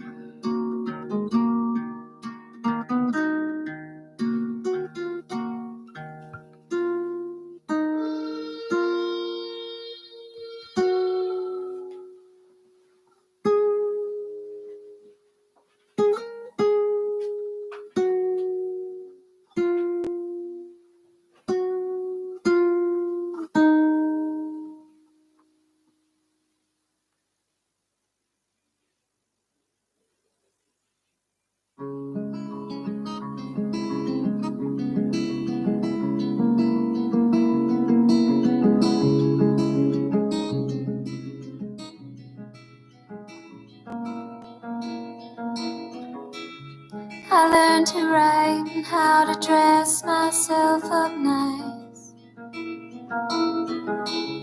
I learned big words to prove that I was right.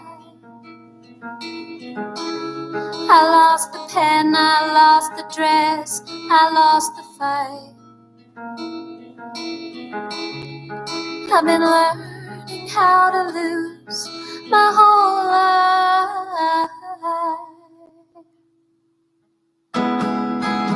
June gloom, since we've been apart.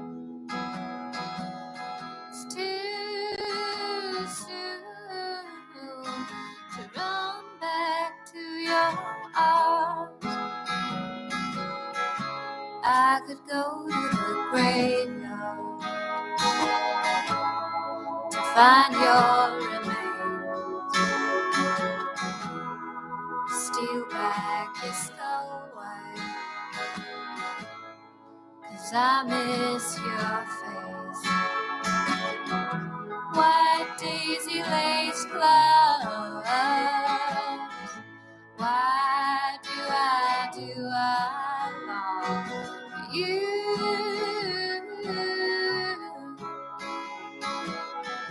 Why do I was born.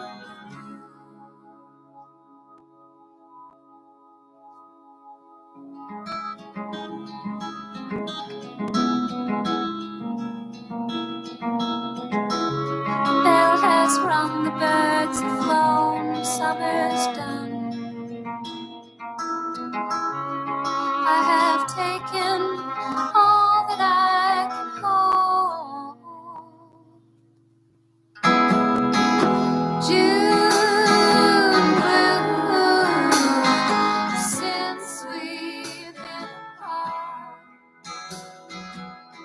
It's too soon to run back to your heart.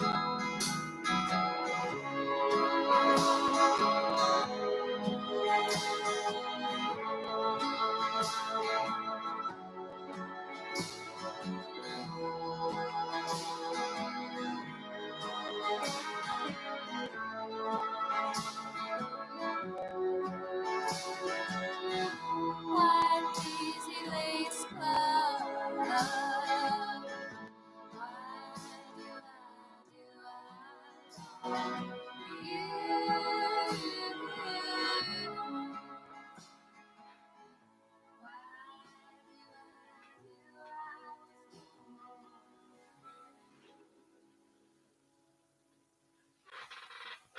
And about, see? Oh, fuck. Oh, I didn't have the headphones on. There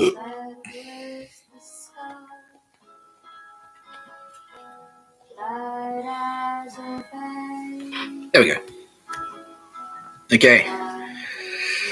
This one goes out to the that pictures of a bird faggot that just stuck in. This is for you, fuckface. Look. There, Peach. Bitches like Peach, I think. Stupid cunts like Peach. Smart cunts like Peach too. You know, that's a bitch thing. That's a stupid dumb cunt thing. You know, Peach. There you go. I like that. See, you fucked up because you said girly things. What you actually meant was like dumb fuckhead things. Because it's not, it's got nothing to do with what's between your legs. It's got more to do with the fact that you're a fucking loser. I don't hate women. I hate losers who happen to be women. Which is you. You dumb fucking pictures of a bird piece of shit. Anyway, everyone else is like now, the jaws on the floor. Like, yeah, this is the fucking shit I deal with. Like, this is how I react. Fuck you. No fucking pictures of a bird. Why would you turn up to a podcast called No Pictures of a Bird expecting to find a picture of a bird? I don't turn up to the podcast called Dave's fucking Turbo Diesel Hour and go like, why don't you talk about flowers? Like, what are you, retarded? You're a retard?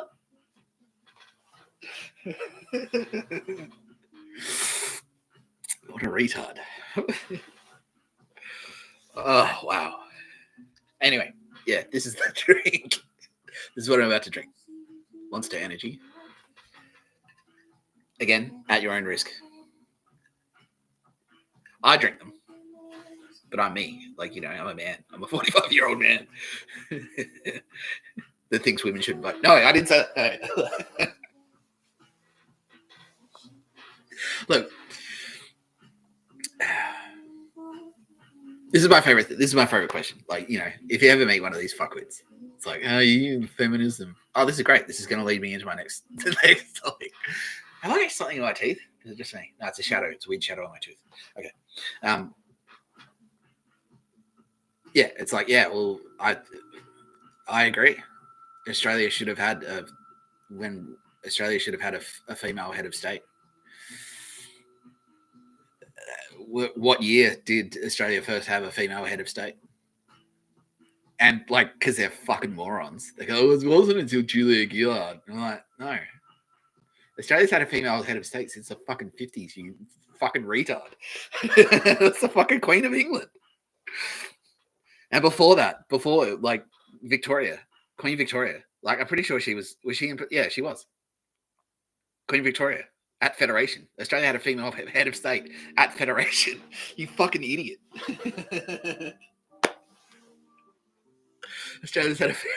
Australia's mostly had female heads of state. Most of the time Australia has been a nation, it's had a female head of state. Fucking idiot. You fucking idiot. Sexism is pretty bad though. So, who was in charge? Who was at the top of the ladder? Why didn't she do something about it? Because sexism. Oh, okay, right. Yeah, all right, of course. Yeah, of course. Yeah, because of the sexism. I know that. Look, it's true. It is. Sexism is bad, and there was a lot of sexism. Was Queen Victoria involved in any? Because that was around her era, like women's suffrage. Did she get in there? You know, what was her stance? I don't know. Like, she was a female leader. Like, to be fair, they did kill the. After they had Catherine the Great, that was in Russia. They had a revolution. Not immediately after, but like it was.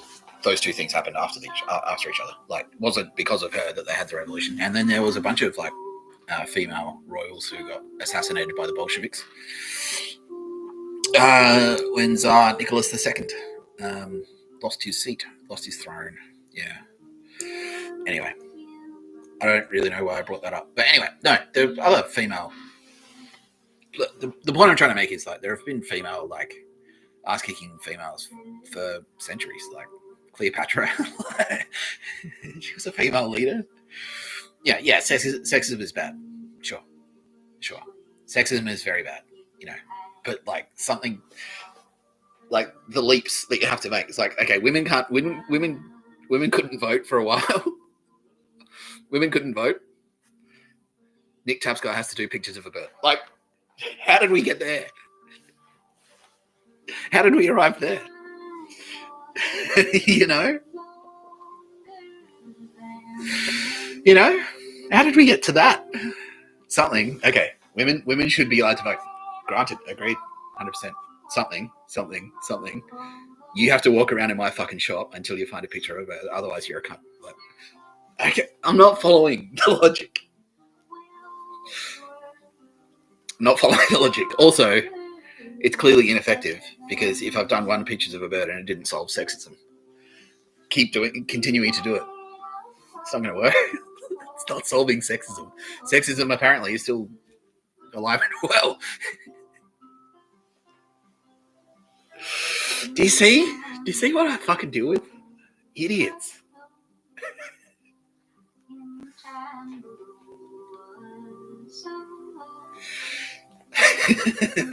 Fuck. Why don't you like us? Why don't you want to do pictures of a bird? Why don't you want to come to my shop? Why don't you like my kids? What the fuck? I don't like you. Why would I like a smaller, dumber version of you?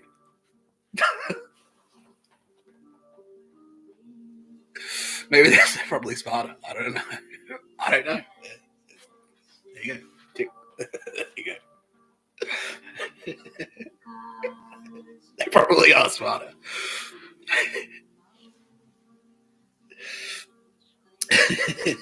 No, this is exactly what it is. It's an energy drink. That's it. I'm not high. I wish I was high. I wish I was. Okay, lawyers have cleared that. Okay, yeah. I wish I was high.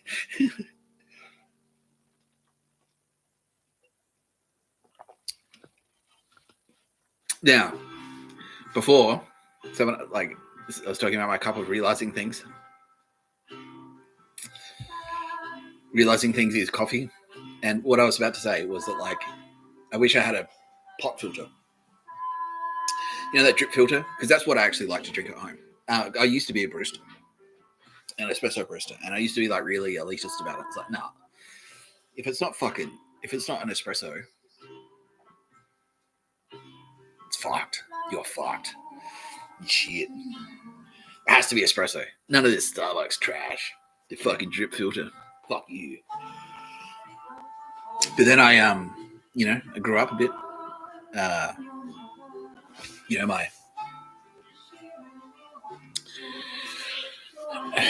I'm just thinking how I'm going to weed this in. Anyway, I grew up a little bit.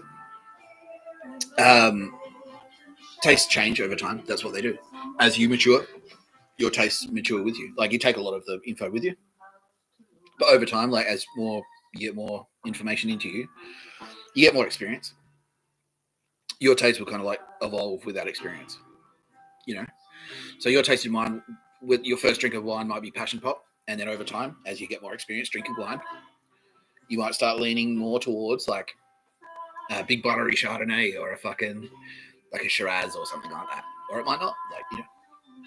But more than likely, the more you consume something, the more experience you have with a thing, your taste will evolve, because experience equals evolution. Because you more knowledge, you get more understanding of the thing, and then that will shape your how you like to consume it. That's what will happen. So my taste, I went from being like, nah, if it's not an espresso, it's garbage. Plunger, fuck you. No, I tried with stove. I wasn't that bad. I tried with stovetops. 144. Thematic, 144,000. There you go. Okay, cool.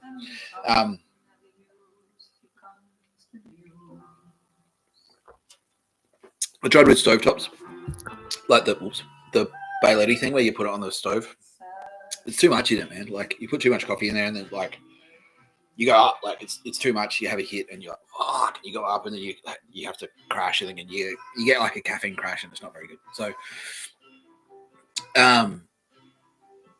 Anyway, eventually I'm like espresso only. And then I went to America. When I was in America, every Airbnb I stayed at, and I stayed mostly at Airbnbs. I don't trust Airbnb, by the way, just straight off the bat.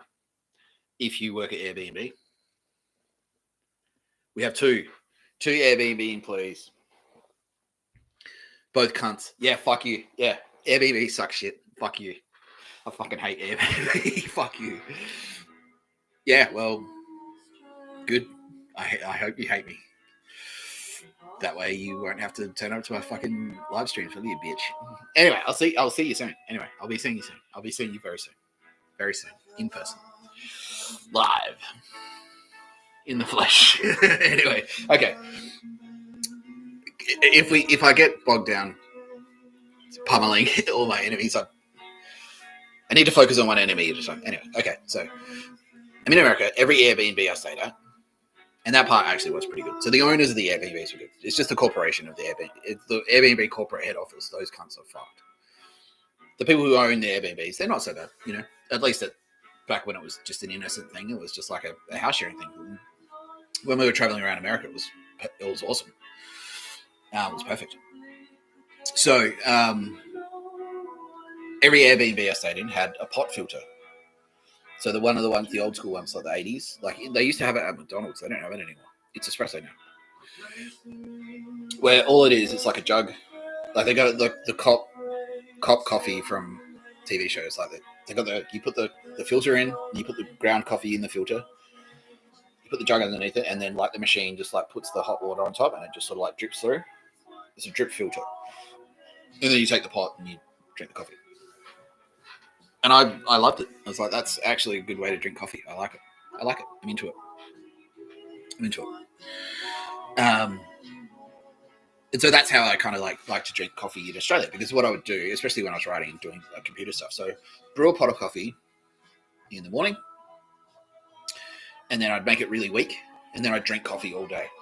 So I'd make it weak specifically so I could drink a lot of it, and then I'd have my cup of realizing things while I was like doing shit like this, doing computer stuff, and it was great. And that's the way I actually like to drink coffee. One of the Airbnbs I stayed in, however, this is actually, and this is going to lead into Michelle Obama. Hey, Michelle. Yes, this podcast is definitely about you. Anyway, when I was in New York City, and this is a true story. You might call bullshit on this, but it's true. This is a fucking true story. Well, I mean, if you haven't called bullshit on anything else, the rest of it, this will seem quite tame compared to the other things that you probably could call bullshit on. Like women voting. No, I didn't say that. No. I did. I mean, I did. It's on camera. But you know what I mean. Yeah, I'm only joking. Am I? I don't know. No, Sylvia Jeffrey should vote. She should. The rest of you. No. That's not true. Everyone should vote. Especially Sylvia Jeffries. Everyone should. Yeah. No. Okay. No, it doesn't. Her vote. Sylvia Jeffries should just like. That should count for like 100,000 votes. Whatever she votes for. What did Sylvia say? Okay. Albo. Sylvia should elbow Big PM. Yeah. Okay, cool. Done. There you go. Sylvia's in charge now, everyone. All right, no, she's not. Kind of. Well, no, she's not. She's not. Anyway.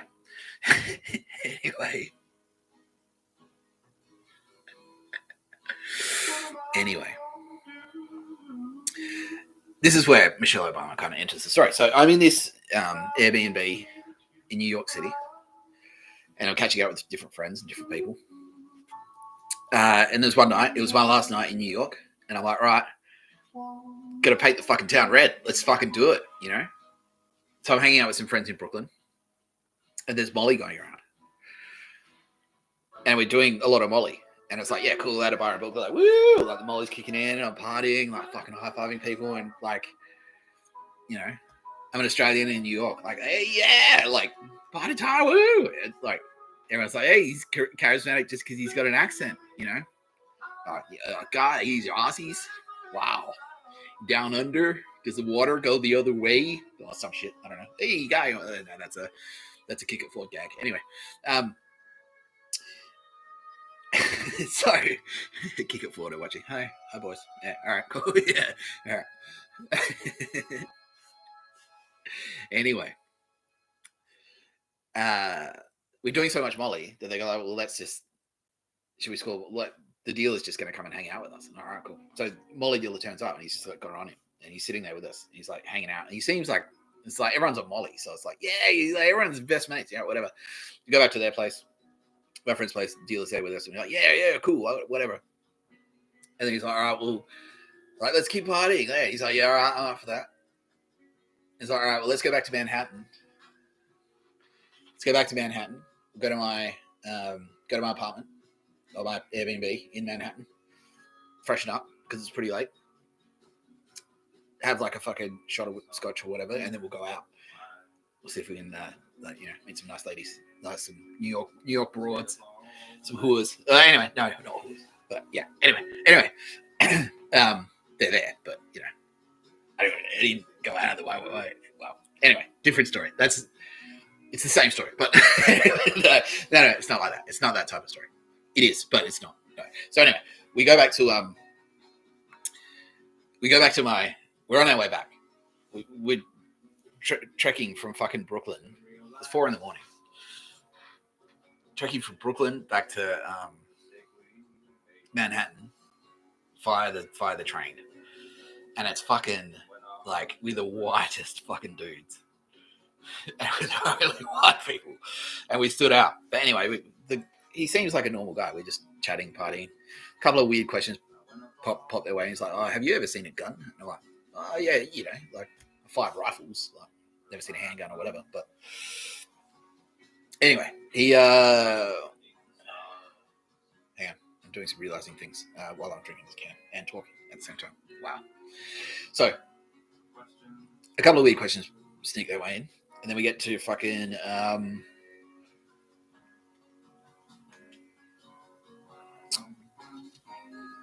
We get to fucking Manhattan. As soon as we get into the apartment, his demeanor changes. He changes immediately. And he's like, suddenly gets all like stern and scary. He's like, do you want to shoot up? And I'm like, no, it's not really my thing. And the jokes all dry up. So we're joking and laughing, and then suddenly he's like, there's no jokes. He's not joking. So.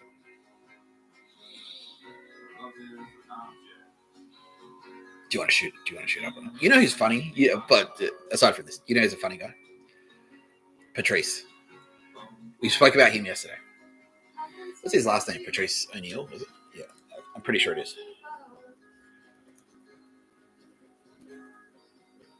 Yeah, Patrice O'Neill. Anyway, because I'm telling jokes, and Patrice O'Neill is funny. And women shouldn't fight. No, that's not true. that's got nothing to do with this, or does it? I don't know. No, I mean sexism is bad. Sexism is bad, and Patrice O'Neill is dead now. And those two statements are completely unrelated. Anyway, so even though the jokes dry up, that's right. That's why I thought of that, because when Patrice O'Neill died, he stopped telling jokes, and that's what this drug dealer did. He stopped telling jokes too when he was in my apartment, just me and him. Suddenly, and he's taller. He's taller than me by maybe like 6 inches. He's pretty big. He's not like fucking jacked. He's pretty big. He's bigger than me. Probably heavier than me. Anyway, he pulls out like the thing, like the rubber band, and he's like, ugh. He like starts like really sternly. It's just me and him in this tiny little. It's like the size of this room. Just me and him sitting in there, and he's like shooting off and eyeballing me at the same time like that. Yeah, and it's like you can see the blood, and he shows it to me. He's like, "See that? The blood's like." He's like looking at the needle. And it's just me and him, and like the vibe has changed drastically. And like as soon as I realized, he's got the needle in his hand. I wonder if I've got a pen or something. Oh. All right, I don't. Anyway, he's got the needle in his hand. Oh no, I'll get a pen. 1 sec.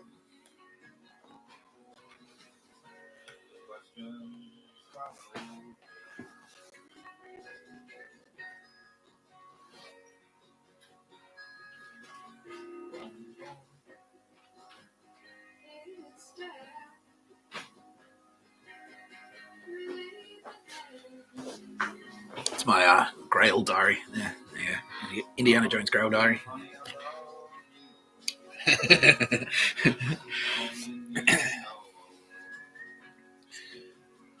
So, yeah. Let's just pretend this is a syringe. So I did the other. He's just done this like.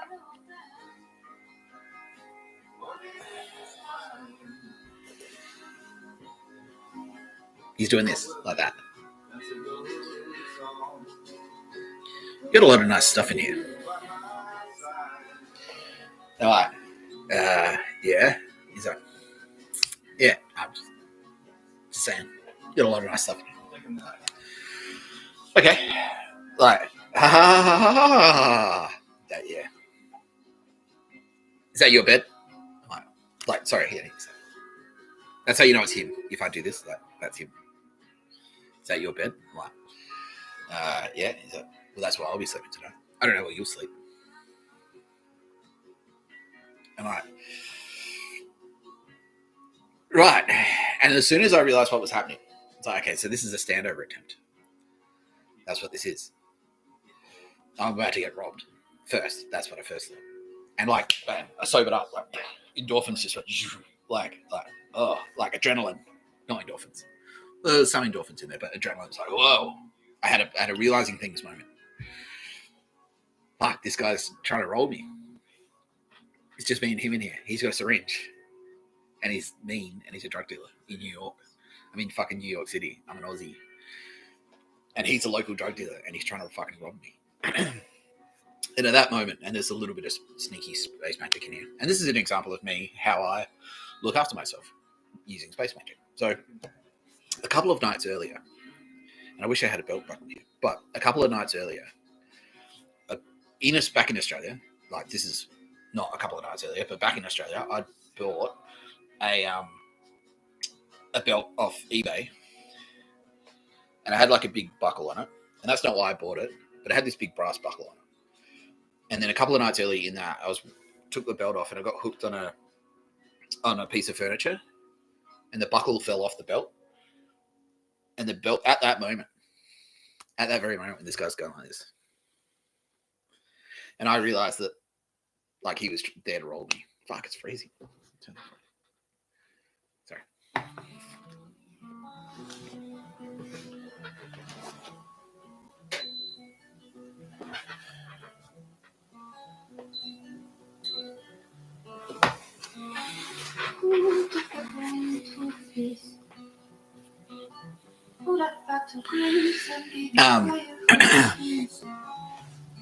Yeah. So, like I saw the belt buckle on the ground, and I'm like, well, like, because I was looking around, it's like, well, I might have to defend myself against this fucking guy. What if he has to fucking go? So yeah, I saw the belt buckle. It's like I'm kind of moving around and stuff. Like I'm sort of like trying to buy time. I'm like, I don't know what you mean, mate. Like, it's not that nice. There's not that much nice stuff in here. He's like, yeah. No, you got a lot of nice stuff in here. That's my bed. That's where I'm staying here. I'm staying here now. I don't think so. I don't know. I don't know if there's enough room for both of us. I don't think Airbnb allows that. I think I probably said something like that. Anyway, I saw the belt buckle. I picked up the belt buckle. It's like let's assume that this white cable is the belt buckle. And luckily, wink, space magic, it perfectly fit around my knuckles, like around my hand, like a knuckle duster. So he's there doing this, like, and I'm doing this. I'm like, yeah, like, because my logic was like, well, if he was trying to rob me, if he was here to rob me, he would have done it. He would have just said, like, give me your stuff, or I'll stab you and take it. But he didn't do that. It was like a standover thing. So it was actually more of a staunch. And so I'm like, kind of like, all right, well, if that's what this is, then I'll just counter staunch. Because I know punks. You know, I know bikies. I know mafia dudes. I've had death threats. I've been through that, so I'm streetwise, you know. So I'm like, okay. So just to give him the vibe, it's like, all right, well, even if you do jab me with that, yeah, I might get Hep C, I might get a bloodborne disease, but your face is going to get pulped like with this big brass belt buckle, which is like this thick. It's like when you're jabbing me with that, like it's going to be like that scene in Goodfellas, which is like pulse, and he's like, oh, you know, and you know it worked. Not immediately, like he still had to kind of like, whoa, because and then we ended up having a standoff, so he's going like, I've got like this. I should have kept it the other way around. Like I should have, but anyway, it's too late now. But yeah, so he was like shooting up, and then he had the needle, and I was like this, and then he and this went for like 3 hours, like just me and him standing off in this apartment, and he's going like, well, no, I'm staying here. I'm taking all your stuff, and I'm going like, no, you're leaving. Like it's time for you to go, and he's like, no, I'm gonna stay. Oh, gee, it's a long way up. Wouldn't want to fall out that window. And it's like, well. Like 2 people could go at it easy. Like it's big enough for 2 people to fall out. If that's what it would take, I'd take a fall. Like anyway, that was the vibe I was giving you. It's like you can if you want to. You can have a go, but it's going to cost you. Like it's going to cost you deal. Like yeah. So anyway, we had this standoff. So he had the needle and I had the thing, and we were like pirouetted. Like it was like all right, opening the door behind him. Out you go, and eventually he backed down. It took like 3 hours for me to like get him out. And as soon as I was on the street in Manhattan, I knew I was safe because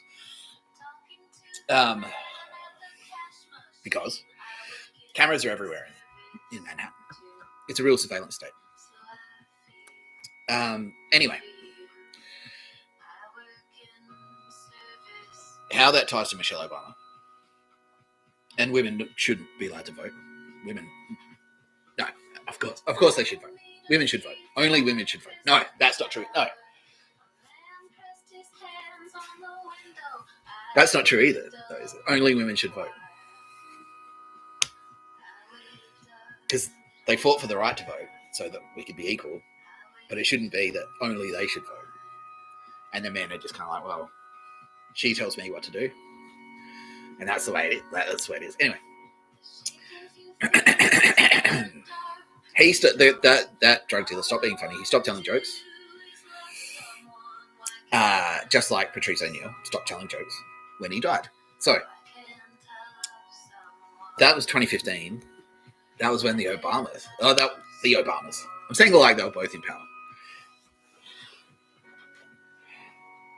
It's like I don't want to like Bill Burr. Like I don't want to fucking hear from the First Lady. I didn't vote for the fucking First Lady. Like I voted for your husband.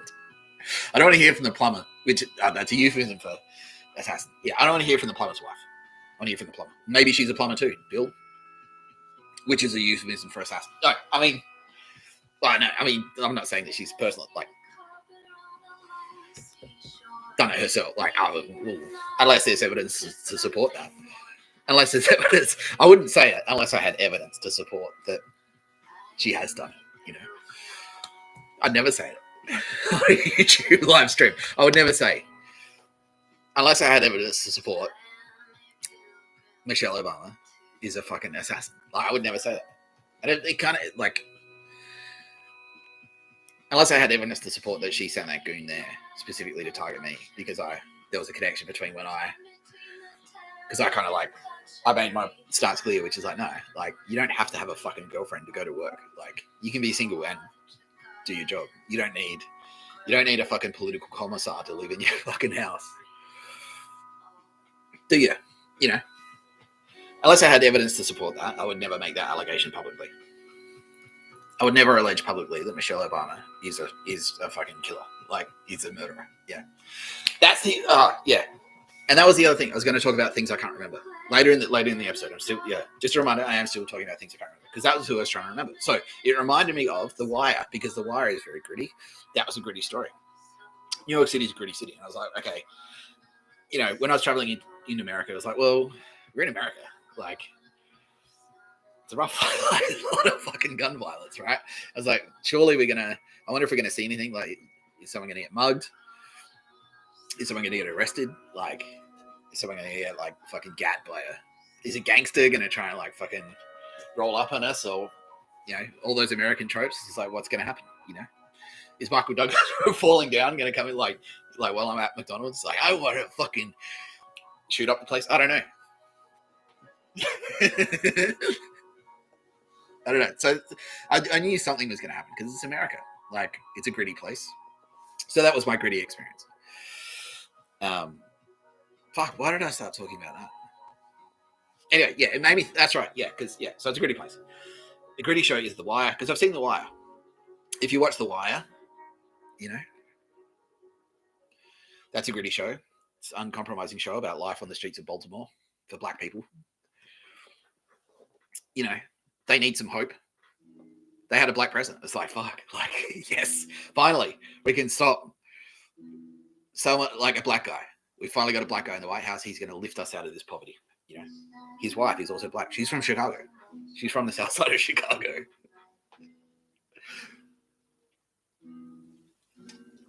That's a fucking gritty place. That is hardcore. That's where you got like kids with fucking like 13-year-olds with like 38 revolvers. Now, a 38 revolver will put a hole in a human body like that big. I'm not joking. At the back, bam.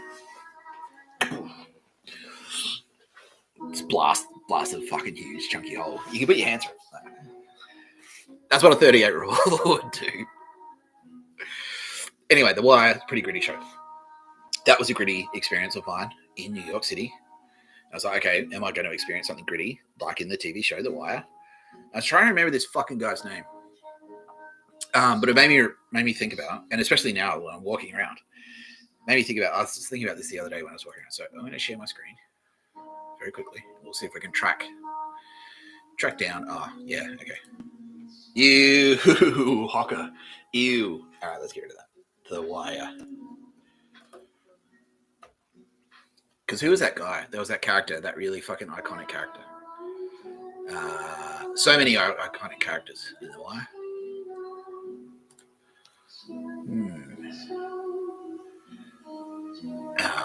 Production, conception, casting. Here we go. What's that guy's name? Was it Omar?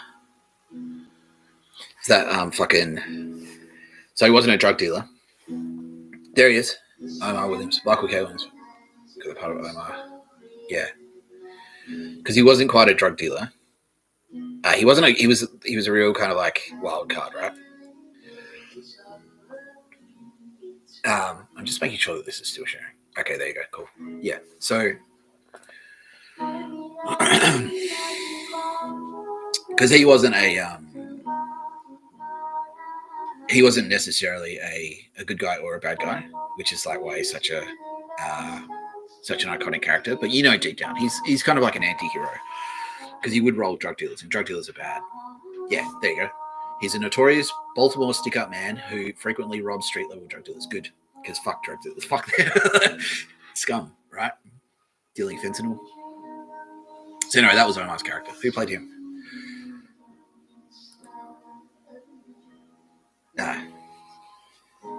This big cold can, realizing things is... Well, it's not coffee.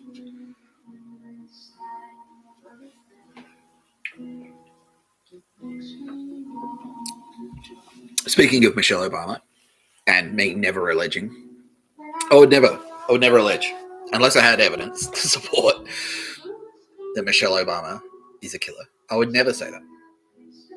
Never. Never say it. I would never say it. Because it made me think of this, because a low-level drug dealer tried to roll me, and this is how the universe works. It's interesting. This is 69 in action. This is yin yang. So a low-level drug dealer tried to roll me. He was a douchebag. This actor played a guy who rolls low-level drug dealers, and then he dies. How did he die? Career. Death. Age of 54. That's pretty young. Williams was found dead by his nephew in his apartment in Williamsburg. That's where we were partying. We were in fucking Brooklyn. Wow. I wonder if, oh, no way. There's no way he knew that specific drug dealer that tried to rob me. I wonder. Nah, he didn't. No, okay, I've just been told. No, there's no connection. Death by overdose.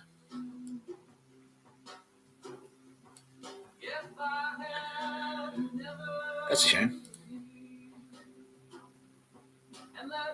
Combination of cocaine, fentanyl. I was just talking about fentanyl. He was a successful actor, though. Like, why would he be using fentanyl? That reminds me of another guy.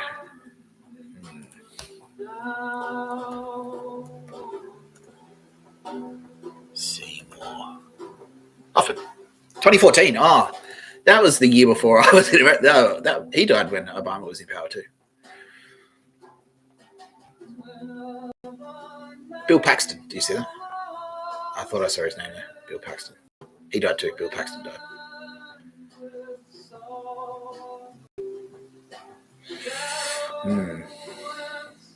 Let's talk about his death. Where's his death?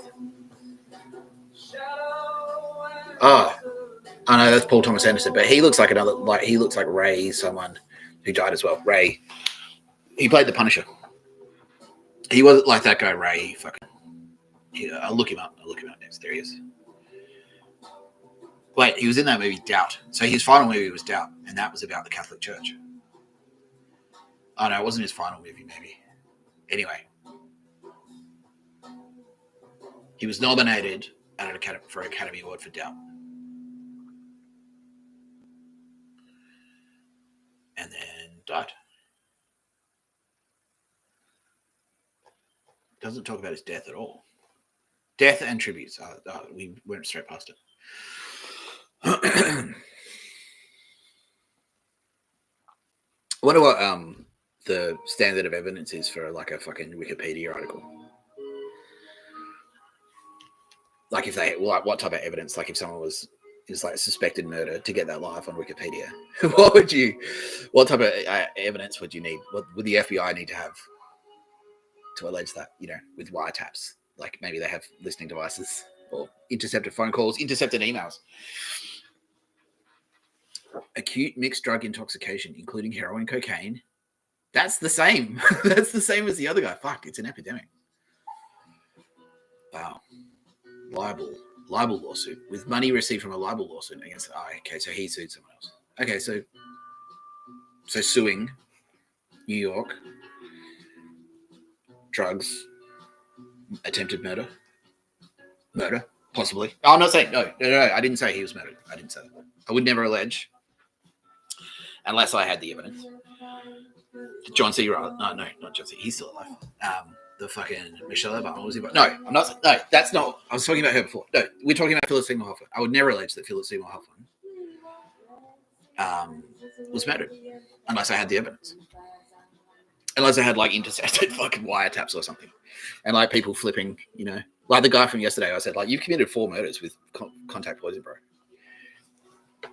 And then he flips like he's like, fuck.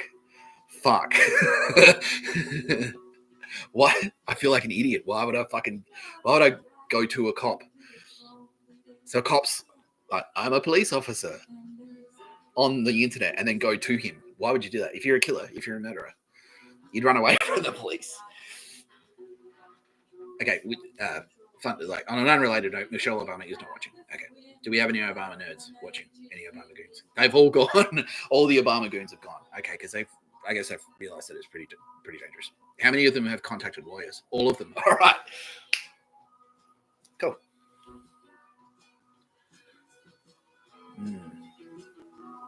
Oh, so he acted as a CIA officer. So we've got CIA. He played characters. He was really good at his job. Really fucking talented. He was in Doubt about the Catholic child sexual abuse. In Doubt. Wow. The next year. So, holy shit. So 2007, he does one about CIA being shit, sucking. And then a year later, he does one about sexual abuse in the Catholic Church. And then one about Scientology. Oh, fuck. Oh. Okay. I'm not saying anything. I'm not. I'm just saying. Look, and this is just Wikipedia. This is just Wikipedia. Oh yeah, Red Dragon. Remember that line? Do you see? Do you remember that line from Red Dragon? Do you see? Anyway. Anyway, I don't know. There you go. Yeah.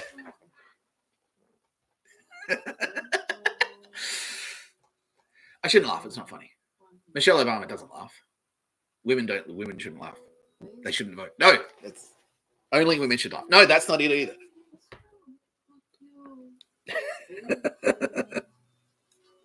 Only women should. No, that's. I'm trying to fix it. So I said before, women shouldn't vote. That's wrong.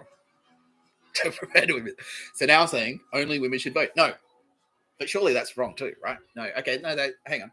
That one, only women should vote. That doesn't get a fucking fuck. See how fuck because he's a black guy. Black people had it tough, so tough. He's in Brooklyn. One thing I noticed about that train ride, right? We were the only white people on the fucking train. It was so awkward. We were the only white people on the fucking train. And it was so awkward because we were partying. And I was like, hey, a fucking Tuesday morning. Like, let's do some Molly, like, whatever. And these people were like, I have to go to work to make $4 an hour. I have to get up. I have to catch a train to fucking Manhattan to work for $4 an hour. And these cunts are here partying. These white cunts. Everyone on that fucking train was black. Everyone. But, you know, Michelle Obama knows all about that because she's from the south side of Chicago. She's black. She's black. She understands that.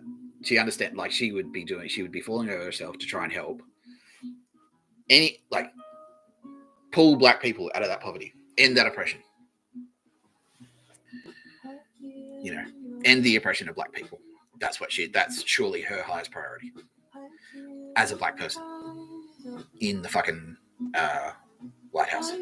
I mean, she didn't hold the office of president, but she literally slept in the White House. That was her home. That was her home address. If you wanted to send Michelle Obama a postcard from prison or whatever, Guantanamo Bay. Just saying. Do they have postcards there? I don't know. You would address it during that period. When did he die? Oh, okay. No. He only died recently. Okay.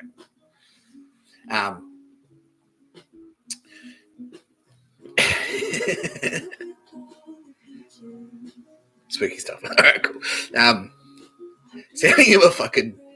If you wanted to send Michelle Obama for argument's sake, Guantanamo Bay, you would have to address it to the White House during that period because that was her home address. She was literally living in the White House. That was where she lived.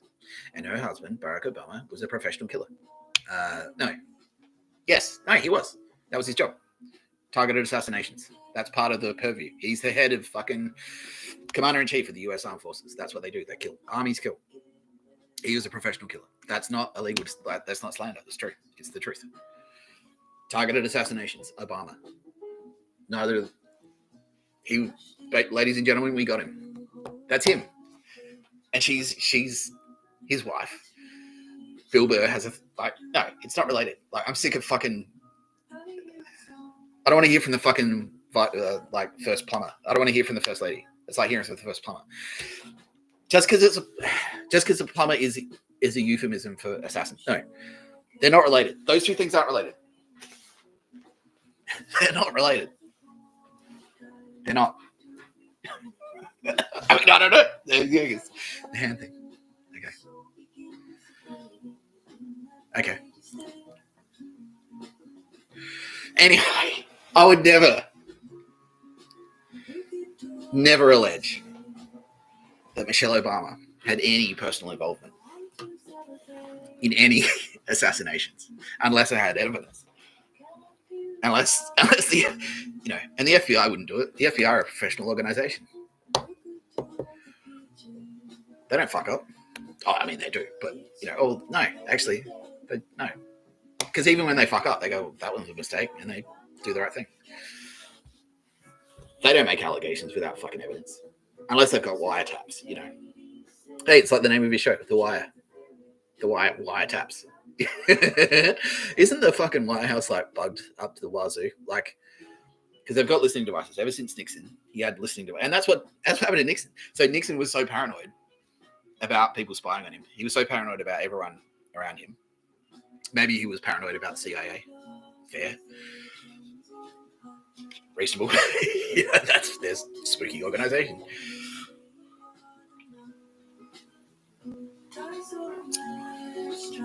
Yeah. He had listening devices installed in the White House. And then that's what was used as evidence against him when he went down for Watergate. Those his own tapes that he made. So the White House has listening devices installed in it, obviously. Maybe something, I don't know. Could something have been caught? I'm asking, this is a question. Could something have been caught on those listening devices that can be now used as evidence against any former president?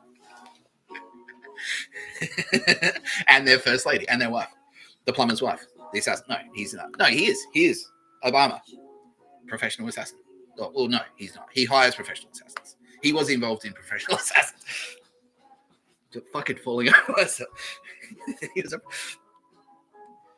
Because it's not the same. Like being the guy who calls the plumber doesn't make you a plumber, you know. And so Obama was the guy that he would call the assassins. He would call the drone team. He would say, oh, okay, I've got a guy you need to take out. He would say this. He would. I'm assuming. It's not illegal. This isn't slander. Because, you know, we know he did. It's fact. He was on fucking TV, his own fucking show. See, I can hear a lot of rumbling out there. We'll probably get another noise complaint. See what happens. Oh, no, not yet. Oh, fuck. See, it nearly happened. I nearly ended the stream. Oh, fuck. Yeah, but we know. Professionally, at some point, Obama was like, all right, I've got a guy you need to take out. I've got a guy you need to kill. Professional. Let's take him out. Make it happen. I don't care how. Like, I don't know. I don't know if he said I don't care how. But we know he did order. He ordered killings. It's part of his job. They all do. All presidents do.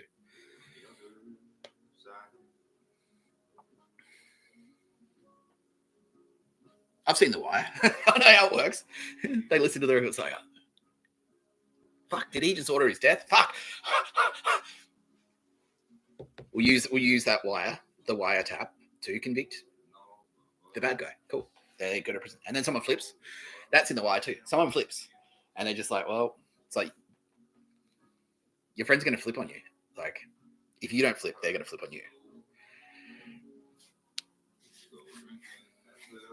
So someone flipped yesterday. That guy that turned up yesterday with the four under his belt, he's flipped. He flipped straight away. I'm like, we know you've done 4, all with contact poison. We know it. We know you have connections to these people. We know you have connections to certain people.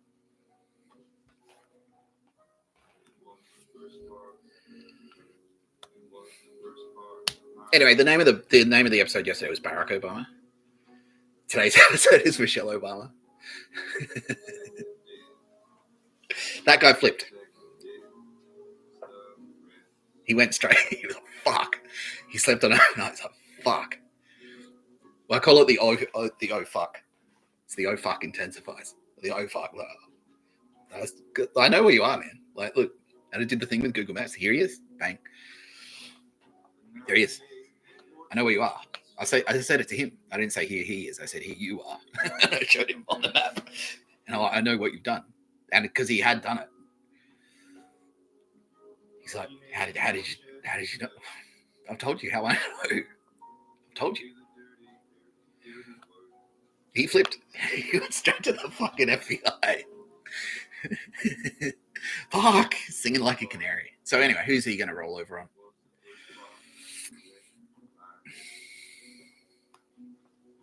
Who does he have a connection to? Who does he have connections to? Who ordered it? Like, because obviously, well, not all the time, but usually, if you're an assassin, you're acting on orders. Like, I mean, and part of the reason that assassinations go under the radar is because like the killers, because most murders occur between people that know each other. And so if you get someone to kill someone else, and the two people if you get someone to kill someone and they have no connection. So that's why assassinate. That's why they do that. It's like, okay, we get a guy who has absolutely no connection to the target.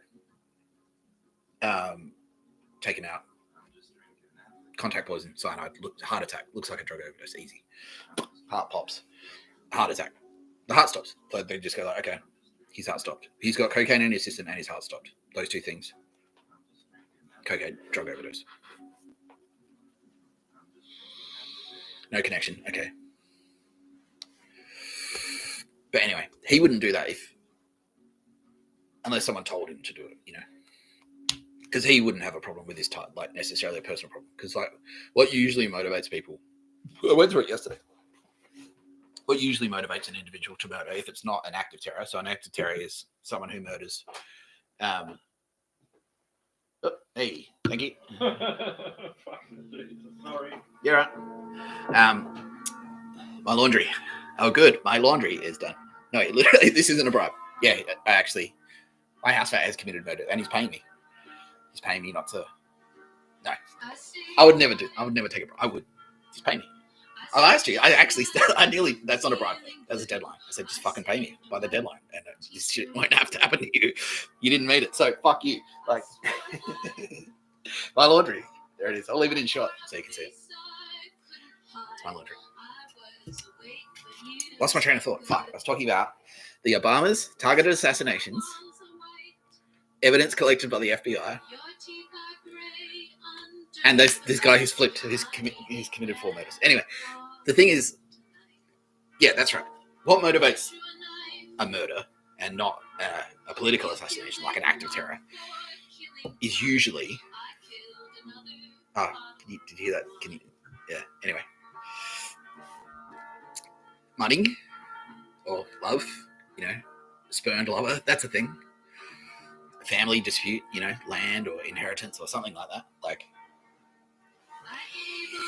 so if you don't know someone and you kill them, or with like assassinate them with a poison, a contact poison. So in that case, like I say contact poison, but usually like a poison is a poison. It's not actually accurate in this case because a poison that you consume, that's not technically a contact poison, but they're kind of interchangeable. So it's like if you eat a contact poison. So if I get a contact poison, so a poison that you put it on an object. So if you paint someone's doorknob with the contact poison and then they open the door and it seeps into their skin or they die. If you put that in their drink and they drink it, they're dead. Like it's still effective. It'll still kill them. Anyway, so if you're killing someone with a contact poison and you wouldn't do that unless someone's told you to do it. You know what I mean? Like unless someone's picked up the phone. And I'm not doing that because it's going to sound very similar to the impression I did before with Barack Obama. It's like, I need you to take a guy out. It sounds the same. It sounds identical, but it's not. It's a different one. It's not Obama. I would never say that, I'd never say that he did it illegally. Like, he's done plenty legally. It was his job. He's a professional. That's what he did. He's got plenty of experience. But I would never say that he's done it illegally unless I had evidence. You know? Anyway, act. The definition, if it's an act of terror, because if it's not motivated by, well, the point I'm trying to get to is on this video titled Michelle Obama. The point I'm trying to get to is if someone murders someone else, hypothetically, and they're not motivated by money or passion, or they just lose their temper, road rage, you know, it's a robbery, someone dies in a robbery, that happens. If it's motivated by politics, if someone says on a podcast, I don't think women should vote, and then they get killed because of that. No, it's not true. Only women should vote. No, that's fuck. That's not true either. Fuck. Michelle Obama's gonna. Oh no, she's not. That's a joke. That's a joke. It's a joke. I'm joking. It's a comedy podcast. It is. This can of realizing things is delicious. Well, it's not coffee. No, so I don't know.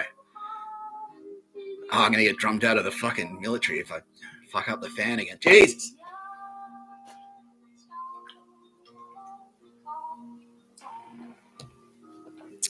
Okay.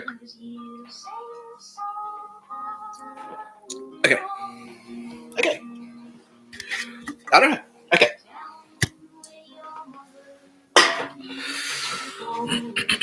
Yeah, it's an act of terror. Anyway, that's what I was. It's the point I'm trying to get to. It's an act of terror. It's a terrorist act. Okay.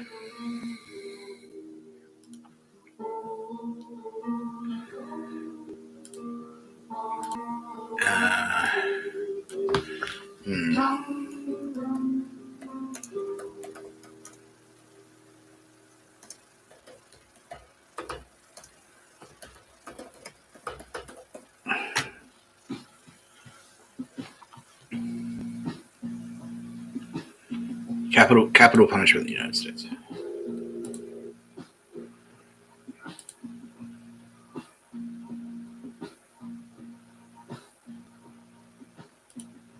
Yeah, federal.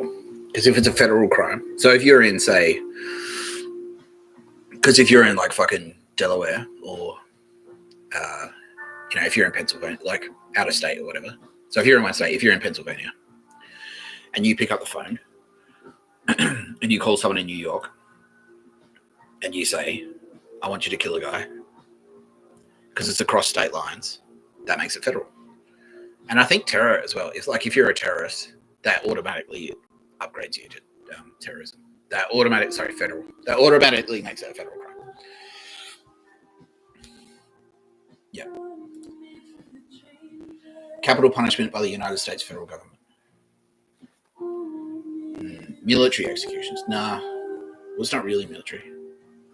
Sentencing, appeals, and clemency. So that's what probably that guy's going for. Like, that's what he's trying to angle for. He's trying to keep off death row by flipping the guy here yesterday, watching the video yesterday. He's trying to avoid death row. He's trying to get some clemency. History. Anyway, Obama and Michelle Obama would know all about this because he was the president. Oh, here we go. This is interesting. In July 2020, the first federal execution under the presidency of Donald Trump was carried out.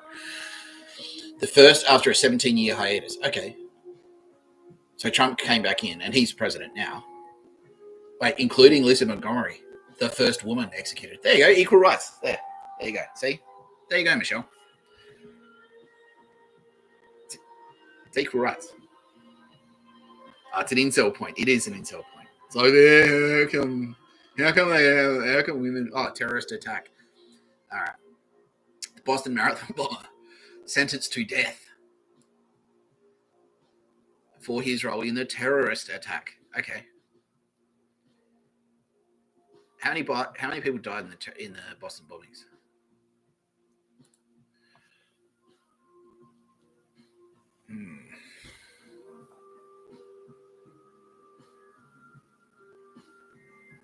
Deaths. 3. Only 3. 281 injured. Okay. I don't know. So they've got the death sentence for terrorists, domestic terrorists, because I think that guy was American. So that's like domestic terror. 3 people dead. 3. What did that guy do? 4. Oh, so that guy on his own is worse than the fucking.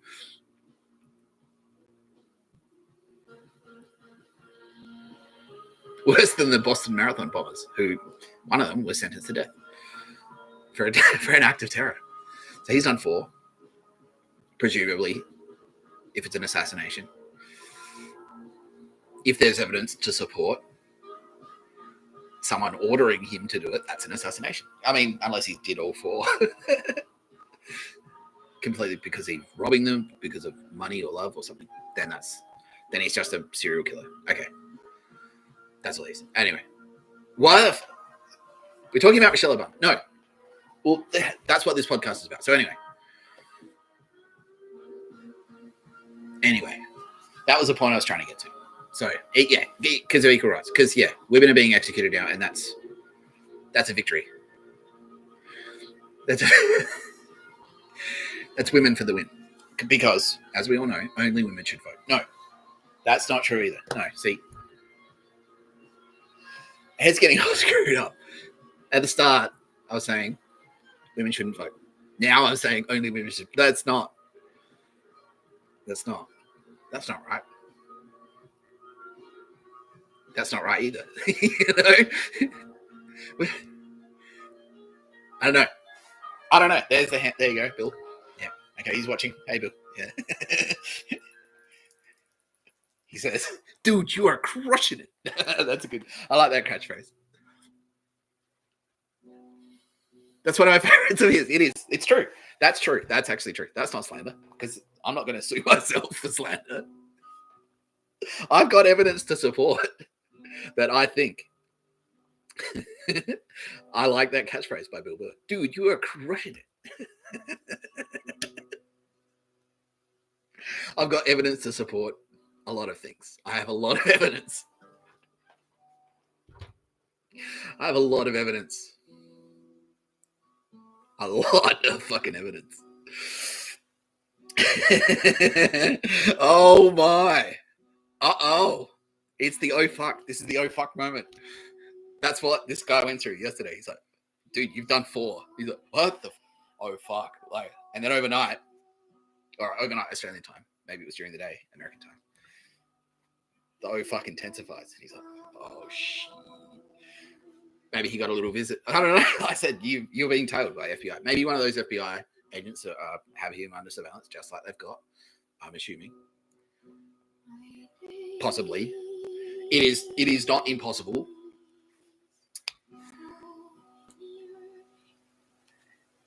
It is not impossible that Michelle Obama would have. This is true. It's not an impossibility that Michelle Obama is under surveillance by the FBI. She's former First Lady, so I mean, Secret Service. I mean, how many of the, like, are those interchangeable? Like Secret Service, FBI? Can they just switch up? Like, can you just go from, if you're in the Secret Service, can you just like switch? Can you just turn up to the FBI and go, can I be in the FBI car with you? Like, can I just do your FBI stuff?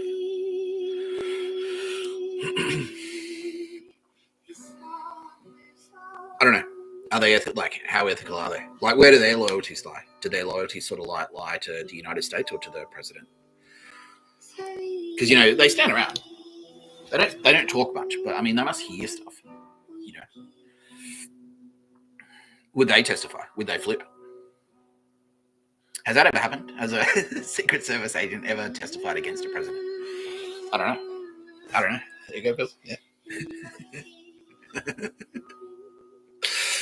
That's what that guy was, because I told him, I said, like, you've done 4. We know, because you're under surveillance by the FBI. Maybe one of those FBI agents broke cover and said, like, yeah, hey, you know how you've been telling me about all the crimes you commit? Turns out I'm an FBI agent. And then he's like, fuck. Is that right about the death penalty thing? He's like, well, yeah, like, you've done 4. You're a serial killer. And you're motivated if it is indeed true. If it is indeed true. If the allegations are indeed proven in court that you have committed 4 murders. When you're motivated by politics or religion, it's a little bit of both. You're a terrorist. It's a federal crime. You can be executed just like the fucking Boston Marathon bomber who only killed 3. Only 3. Who's counting? Well, we are. Everyone is. FBI. FBI is counting. FBI is counting. We've counted. They have counted. Past tense.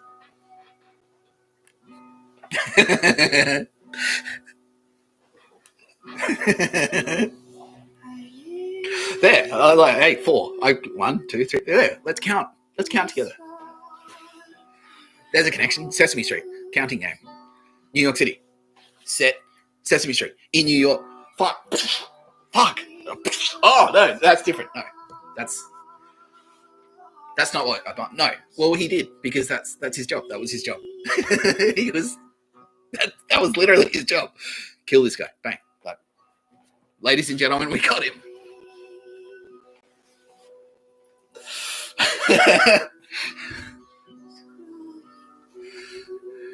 Michelle, I love the look of your new book.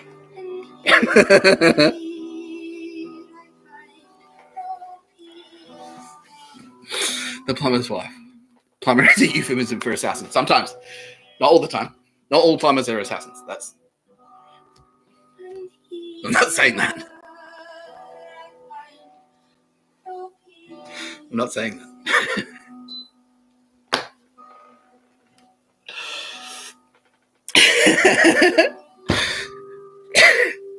This is Wikipedia. Like, I'm just on Wikipedia. And yeah, there's a little bit of space magic working in there too. Yeah, I don't know. Prominent black Americans, you just kind of assume like they're all kind of. Is that racist to assume that they all know each other? That like Michelle Obama would know Omar Michael Williams personally? Would she know him? They must have hung out because he was like he was a good actor, famous actor. Everyone loved Omar. Everyone loved Michael Williams. Everyone loved him. Black Americans fucking loved him. That guy. Yeah, he's an example. He made it. We've faced so much fucking adversity. We were slaves, literally slaves. We still get fucked over daily. We're still slaves. It's just now they've put a corporate sticker on it. They've tricked us into being slaves again. We're still slaves. But this guy he broke out. He broke free. He was a freed slave. Successful career in Hollywood. Bang. Didn't do his own thing. Independently wealthy. Made enough money from acting to just do his thing in Brooklyn. Black man in Brooklyn, just doing his thing. Just like Biggie Smalls. Just doing his thing. Just trying to get out. Trying to break out. Everyone loved him, and now he's dead. Oh well. Surely Michelle Obama must feel bad about that. Like, I don't know. She probably knew him. She probably did. Because she has the same story. South side of Chicago. Statistically, she's black. She's from south side of Chicago. Instead, First Lady. So I don't know if they knew each other. I don't know. Probably.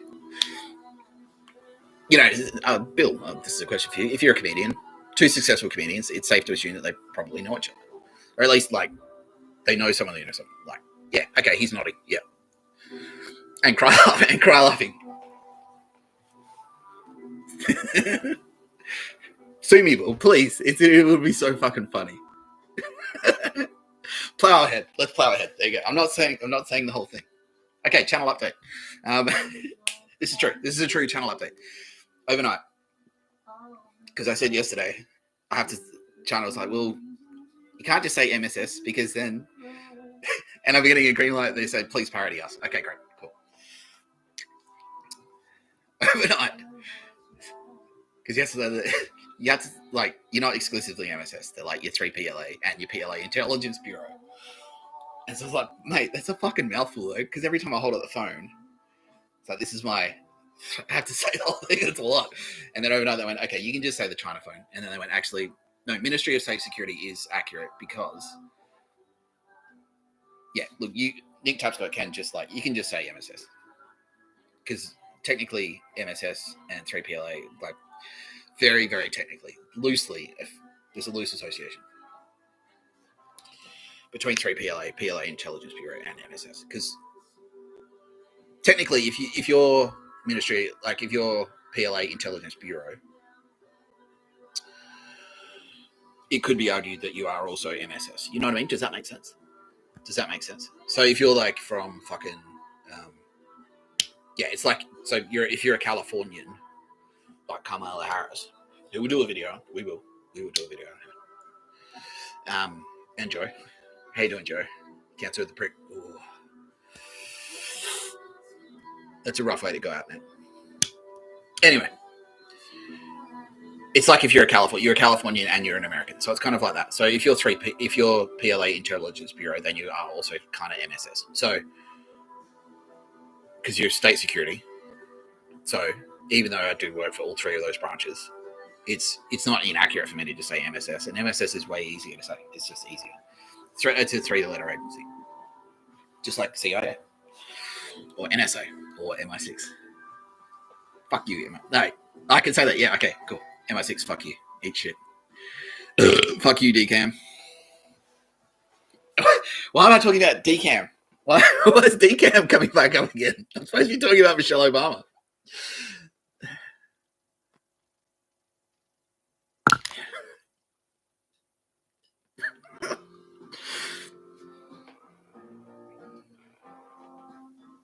Where was I? Michael Williams, beloved actor, dead. Drug overdose, allegedly. Oh, I don't know. Well, what's the standard? What's the burden of proof? Like, you know, to allege that they got that wrong. What type of evidence do you need to present to say, like, no, that's not? That's what it says on his death certificate. Overdose. To get that overturned to murder. What type of evidence would you need to present to say that wasn't a drug overdose, that was murder? What type of evidence would you need to present to get that overturned? Would you need someone to flip and say, like, no, look, we made it look like it was a drug overdose, but in reality, we murdered him. Would you need someone to flip and say that in a statement to the FBI? No, I'm not. No, the guy from yesterday. No, and no, seriously, no, he didn't. The four guy. No, he didn't do. No one's ever heard of the four that he did. He did like no names. You need to be a rock star if you want to take out one of the fucking. If you want to be a celebrity killer. Because then, like, you get the notoriety, like Obama. People fight over that. People fight. Who gets to be the guy that kills Osama bin Laden? You know, like Obama was like, yeah, we got him. Like, yeah, I bet there are other presidents that fuck. Like, oh, I wish I was that guy. I wish I got to say that. That's a once in a fucking century presidential moment that you can say that. We got him. I can see how that would be addictive. Like, you'd like that feeling. Yeah. So if you were the guy that like fucking took out, you know, hypothetically, purely hypothetically.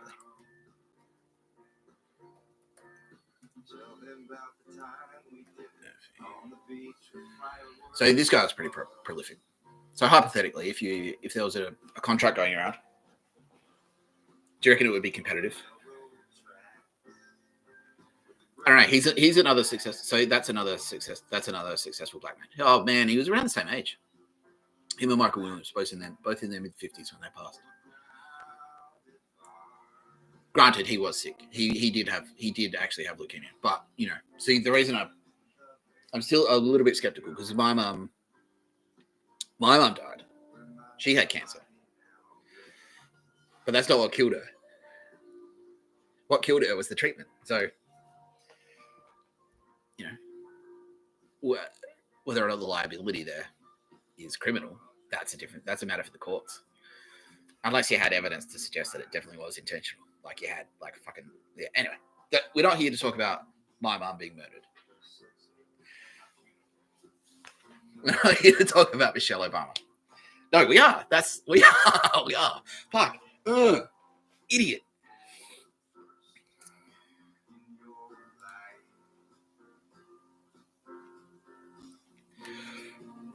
Anyway, that's my potential connection to Michelle Obama. Because she was married to Barack Obama. And Barack Obama, I'm pretty sure, like, I can say this. I was on Barack Obama's radar. Because I took legal action against that cafe in Melbourne, where they tried to say to me, you have to have a girlfriend. If you want to work here, you have to have a girlfriend. I said, no, I don't have to. And I took legal action. So that put me on Obama's radar.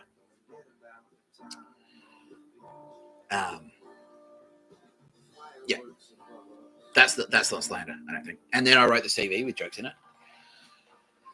he's like, that's the same fucking guy. Fuck. And then I danced to Meredith. And then I had that really weird Meredith where I felt like I was being targeted. And I wrote a letter to the music festival because they kept bugging me. It's like, why don't you come to our festival anymore? It's like, because I went there and I felt like I was being targeted. And Obama, which is an interesting connection because Obama was a professional at targeted assassinations. That was his job, targeted assassinations. And then I went to a music festival and I was targeted. I wasn't assassinated though, so that's lucky. I don't know if they're still trying. Maybe, yeah, I'm pretty sure they would if they could. They would if they could. Probably, definitely, yeah. Probably. No, okay, no, probably. I don't know. No, I can't make that. You can't guarantee someone's going to do something until they do it. You know, unless you got like really solid evidence to support that they are trying to kill you, like wiretaps, you know, or intercepted phone calls or messages, or Secret Service agents who have flipped are prepared to turn state's evidence. Like, not even flipped, because that sort of implies that they're in on the conspiracy, or they were there in the room when Obama was planning. No, allegedly. Say, okay, hypothetically, we'll take it away from Obama. So say a Secret Service agent was in the room, overhears the president doing something, and then goes like, that's fucked. Like, who do I work for? And then the opportunity presents itself. It's like, we're going to prosecute this cunt. He's like, yeah, thank fucking Christ. About time. God damn it. Can I please testify? Please. Please. Please let me fucking testify. I want this prick on fucking death row. That might be, like, Secret Service could do that. They're law and order guys, right? They're pretty committed. You might even say they're fanatical. You know, that's what they signed up for. And then they are in a room and, like, you know, they say, it's like, that's not what I signed up for. I'm here to protect innocent people, not. I'm not saying. And then Bill Burr has that thing about, like, I don't want to hear for the fucking plumber's wife. Like, you know, I don't want to hear maybe Michelle Obama's in the room too. Maybe maybe Secret Service is thinking the same thing. Maybe Secret Service guy is listen to Bill Burr. He's like, yes, fuck. Like, why is Michelle Obama involved in a conversation? Like, if that happened, hypothetically, if that happened, why is Michelle Obama in conversation? Involved in decision making about fucking targeted assassinations. Why is she in the room? Why is she in the fucking room?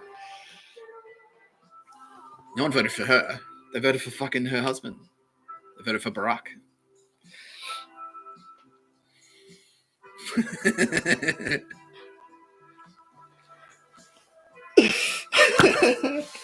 Oh. Okay. I don't feel like I need a break. My team are going like, let's take a break now. Let's let that kind of sit. Let's let that kind of let's let that sit there. You know. And for this particular, hey, I can do that. So I can keep sharing my screen. Okay, that's cool. Just for this particular break, I'm just gonna I'm just gonna let you. I'm not gonna turn the music up. I'm just gonna go like this. There you go. It's my highly sophisticated fade out.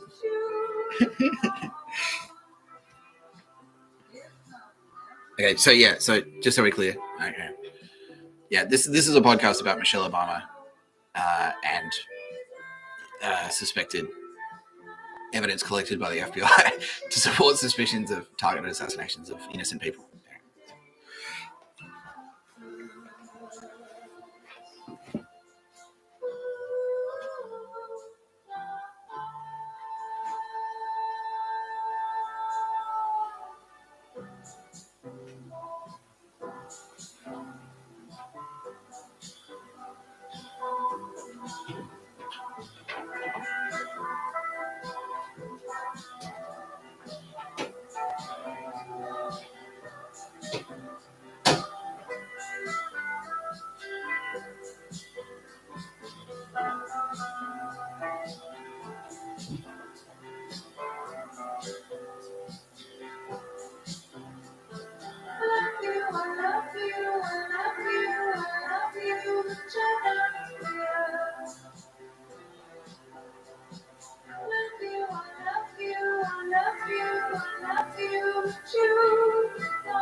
Welcome back to Pictures of No Pictures of a Bird. Fuck.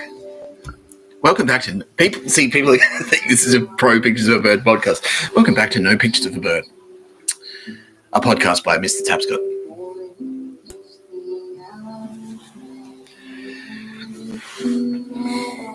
The show about women not the show about women not being allowed to vote. They shouldn't be allowed to vote. No. Of course they should. Only women should vote. No. That's not it either. That's not it either. Okay. I'm actually, yeah, okay. Let's dive straight into a Q&A. Bit of a live Q&A. Let's do a crowd check. How many have we got on the line? Wow, over 1,000. That's good. How many? One. Okay. 1,179. It's all right. Look, if you're late, if you've joined us late, that's fine. It doesn't matter because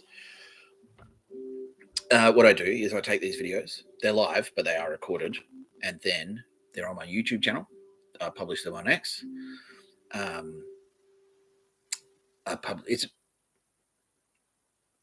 It's lucky that Elon bought X when he did. That he bought Twitter and renamed it X when he did. It's lucky for me because if Jack Dorsey was still in charge of Twitter, who knows? Anyway, I publish the videos on Twitter. On X, sorry. I publish the videos on X. And I also publish them on Spotify. No Pictures of a Bird, a podcast by Mr Tapscott on Spotify. So if you're late joining us, that's fine. You can always catch up on any of those channels. Any of them. My handle on Twitter is, I'm pretty sure it's Taps Content. So I need to get a little card, I think.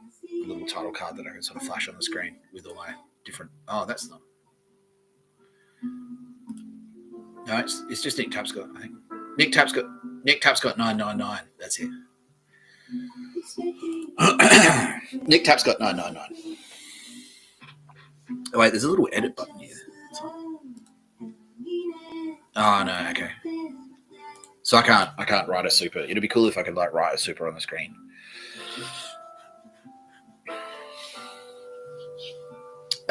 Yeah. All right. Who wants to? Yeah. Tickets to the gun show. There you go. Yeah. All right. Maybe I did that on purpose. Definitely. I told you I'm vain. I told you. I never made any secret of the fact that I'm not vain. If you got a crush on Sylvia Jeffries, you need to fucking.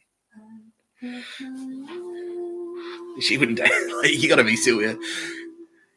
If you're aiming for Sylvia Jeffries, you got to like. You can't fucking skimp. You can't cut corners there. Sylvia Jeffries, like.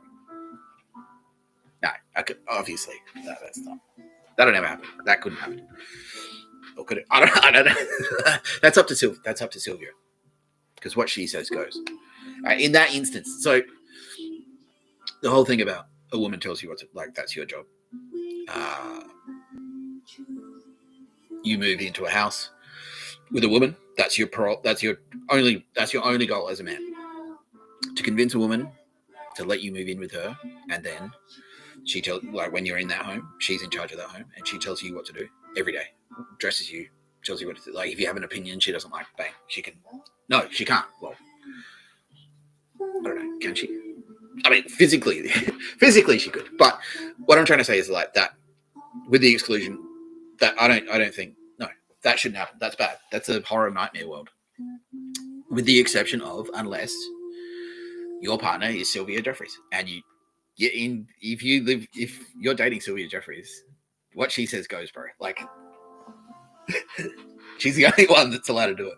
If she tells you today you're wearing strawberry boxer shorts on your head, and you're going grocery shopping wearing nothing but a towel and strawberry boxer shorts on your head, that's what you're doing. You say yes. She's the only one. No one else. No other women. No. Only Sylvia Jeffries. So ask yourself before you are thinking about, like, all right, that's my role in this relationship. I tell my man what to do and he fucking does it, or he's dead. No, he's not. Well, not literally. Like, you wouldn't literally murder him, would you? If he doesn't do what he's told, you wouldn't literally murder him, would you? I don't know. It's a bit dark. Yeah. Anyway, don't do that. Don't murder your husband or your wife. There, equal. See, Michelle. It's not sexist. Men aren't allowed to kill their wives. No. Let's just make it easy. Let's just make it simple. No one's allowed to murder. No one's allowed to murder. Michelle Obama.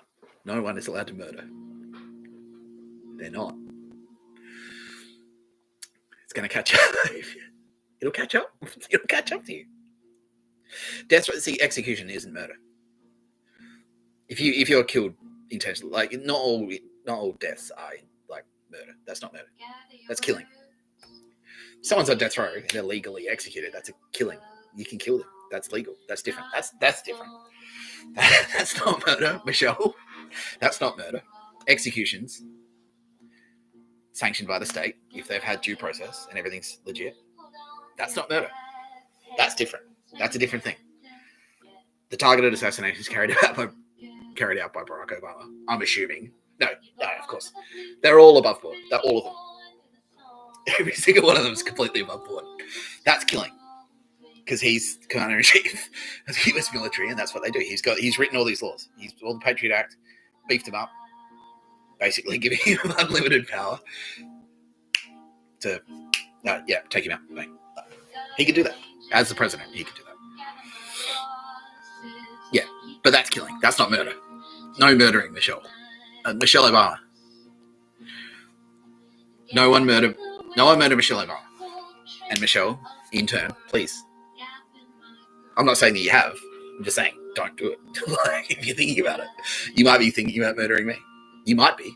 It's a possibility. Don't try it.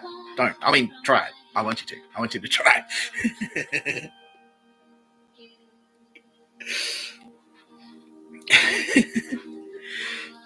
Executions of terrorists like the Boston Marathon bomber who killed 3 people. That's not murder. That's different. That's killing. See, I was going to do a whole video on murder versus kill, but we're kind of talking about it now anyway. But no, this isn't the whole video. I'll do another one. Michelle Obama. Don't murder anyone. No one should murder, man or woman. Men shouldn't murder women. Women shouldn't murder men. Men shouldn't murder men. Women shouldn't murder men. Or women. Or trans people. Don't murder them either.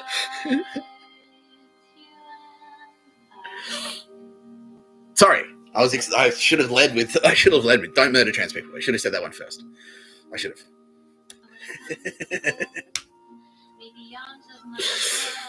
Don't murder Emperor Naruhito. Oh, that's not reverse psychology. No, it's not.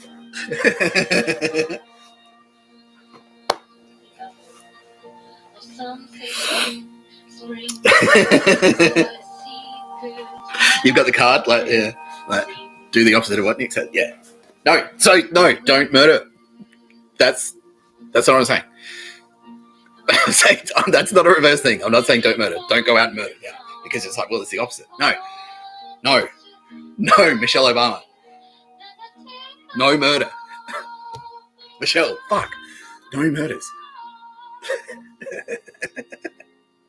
Google it. Like, all right, we'll do it together. Fuck, if there's any confusion still. I think there might be still confusion about murder. About murder. Are we confused about murder? There might still be some confusion about murder. About murder. Charlie Murphy. Murphy almost sounds like murdered. It almost does. Murder is bad. Don't murder. Don't murder people like. Don't murder anyone. Michelle Obama, please don't murder anyone. That goes everyone else. I'm not singling out Michelle Obama specifically. I'm just saying, everyone, including Michelle Obama, don't murder people. Just don't do it. Stop it. If you've done it, I'm not saying. Unless I had evidence to support. No, I'm not saying that I do have the evidence.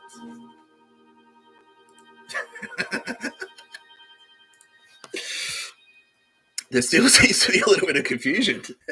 Murder. Here we go. Unlawful killing of a human with malice. All right, that's a good definition. Couldn't have said it better myself.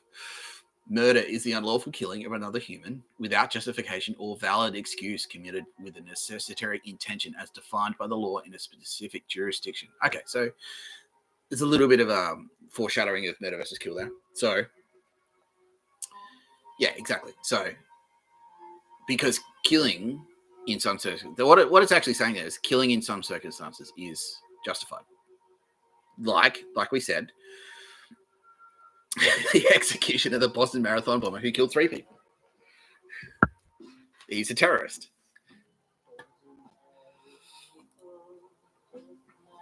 Yeah, don't murder. Don't do that. Don't do what this says. Don't do what Donnie Doe does. That's all right. Thank you, Matt. Matt's joined us. Matt Groening, creator of The Simpsons. I'm a big fan. I'm very flattered.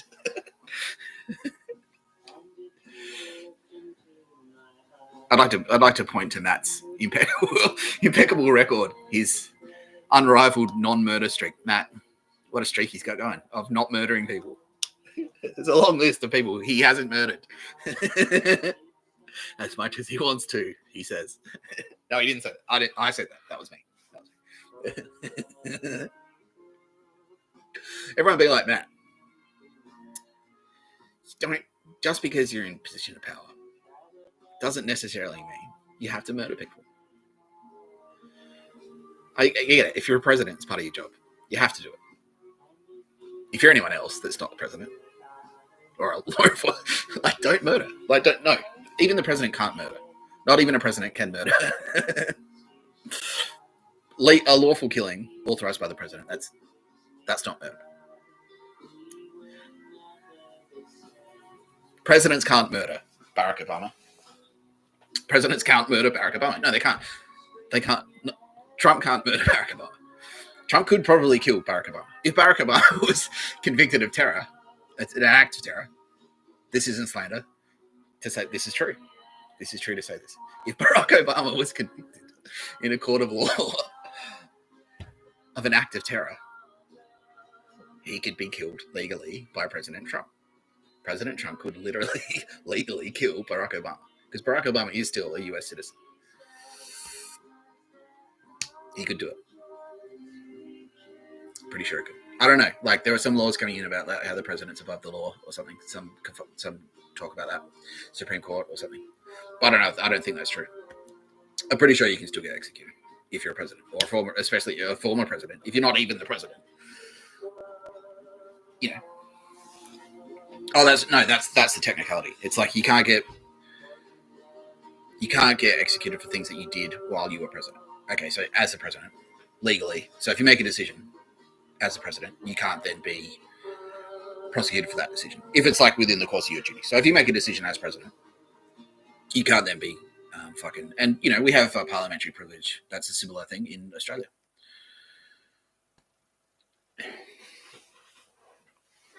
So, politicians do get some kind of leeway The King of England has like incredible powers. He does.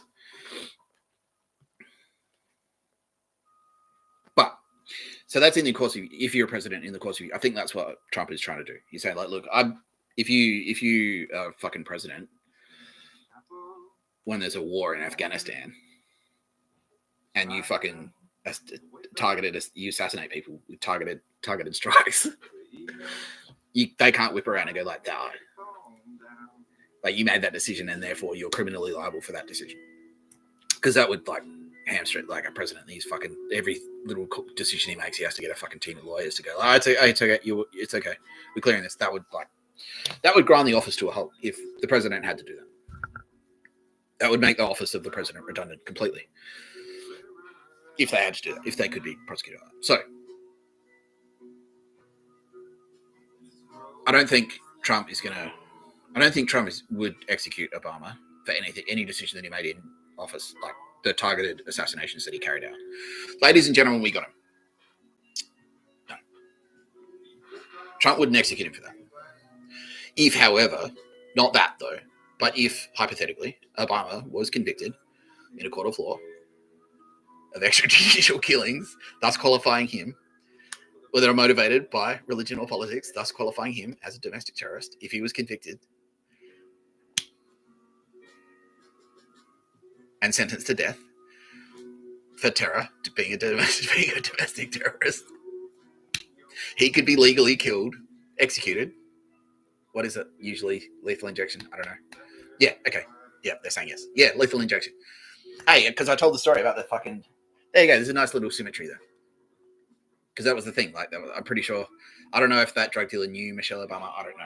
There's the hand thing again. Yeah, I don't know. Maybe she did. Maybe she didn't. I don't know. Maybe Michelle Obama knew that guy. Maybe she knew someone who knew it. I don't know. New York's pretty small. You can't rule out that Michelle Obama knew... Now, anyway, I was talking about how Barack Obama can be legally executed by President Trump by lethal injection if he is convicted of acts of terror, if he is designated a terrorist. if the FBI presents evidence in a court, if he's we know where he is. I mean, it wouldn't be hard to catch him. Like he fucking. Like, where's he gonna? He's famous. Like, he can't go on the lam. You know, like he can't go to Mexico. The state police will pick him up instantly. Like Canadians, you know, the Mounties are fucking. He could fly himself to Guantanamo Bay. That'd say no, he wouldn't. Why would he do that? Why would he do that? Maybe he's like Jack Nicholson. It's like unless I'm not gonna get a blowjob, unless a woman is elected president. Full-blooded colonel. Maybe Obama wants to give joke. I don't know. There's a joke there. I know. Obama, blowjob, full-blooded colonel, Jack Nicholson. I just wanted to work the Jack Nicholson. You can't handle the truth. The Jack Nicholson impression in. I just wanted to weave that in there. Why is that relevant to a conversation about Michelle Obama? Why is that relevant? I don't know. That's a thing. There you go. Anyway, yeah, lethal injection. That's how they'd take him out. That's how Barack Obama would die. If the FBI had evidence that Barack Obama has assassinated people or has ordered the deaths of people and was motivated by politics or religion, and he was convicted of terror, which is a federal crime in the United States, he could be executed by a lethal injection legally. It could happen. It's not an impossibility. That's all I'm saying. And you know, Michelle Obama, she was in the room. That would make her an accomplice. Like, I don't know. Like, would it make her an accomplice? Yes. That would make her an accomplice. Like, I mean, and if. Hypothetically, of course, if the FBI had presented evidence, and say someone flipped yesterday who committed 4 murders, went to the FBI and said, I'm going to tell you fucking everything because I don't want the lethal injection. I want to avoid that. Anyway, if the FBI had evidence that Michelle Obama was not only an accomplice, not only an accomplice to Barack Obama's assassinations, if hypothetically he has committed them. Well, I mean, the illegal ones, not the ones he did professionally as a president. But also had evidence that if the FBI had evidence that Michelle Obama was an assassin, she could be convicted of as a domestic terrorist and legally killed, legally executed. Legally, perfectly legal. See, if no one would come after you then, like, no, if all those events happened, and it's unlikely. That's an unlikely string of events. The evidence that the FBI would have evidence that Michelle Obama, I'm just spitballing here, hypothetically, this is a good. Okay, let's make this. I'm going to Bill Burr. I'm going to pitch it. You're a powerful guy in Hollywood. I've got a movie idea. I've got an idea for a movie. I'm going to pitch you right now on this live stream an idea for a movie. A character based on Michelle Obama, not Michelle Obama, but a character based on Michelle Obama in a movie is arrested by the FBI because they've got evidence that she's fucking not just an accomplice to her husband's murders, but also she's committed several herself, like with her own bare hands. And then she's like tried and convicted. I don't know. It might be a boring movie because it'd just be like so clear cut. It's like, where's the conflict there? Like, it's like, well, where's the conflict? The FBI just turn up. It's like, you're under arrest. Take her to jail. Here's the evidence. Bang, convicted, sentenced to death. Bang, death row. How long? I don't know. 10 years. Sits there, just knowing that like there's no way out. Like she's just on death row. Would they send her to Guantanamo Bay? Probably. I mean, like. Probably. That's what it's for terrorists. Like Obama, like he kept it there. He beefed up the laws. Obama himself. Like how ironic would that be? The symmetry in that. If the laws that Obama himself wrote to make it easier for him to assassinate terrorists were then used against him. Fuck. See? This is why I'm pitching it to you, Bill. This is why. Because it would make such a good story. It would make a really good movie.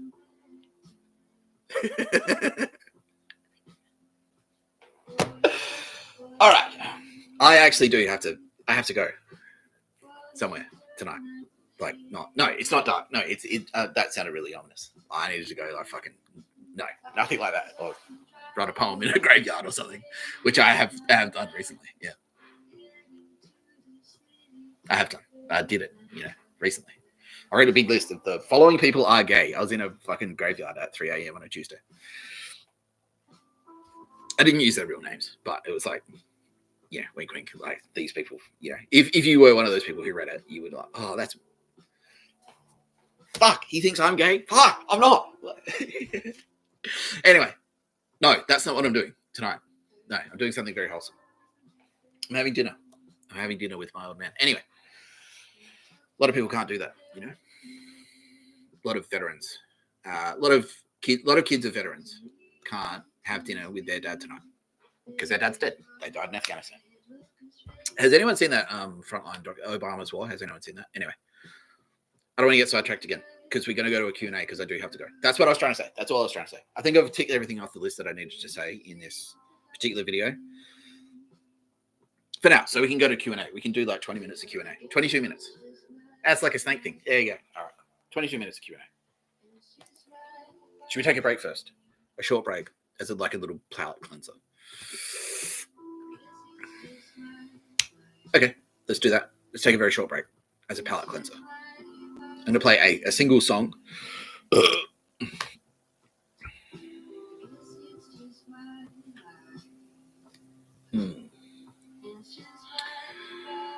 Big fan of the artist Cool Keith, by the way, everyone. Cool Keith. Recommend Cool Keith.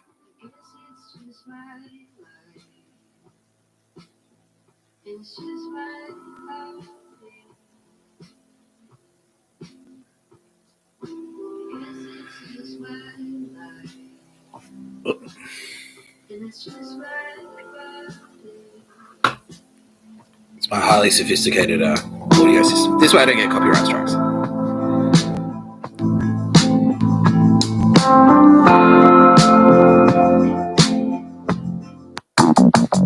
Yeah, motherfucker.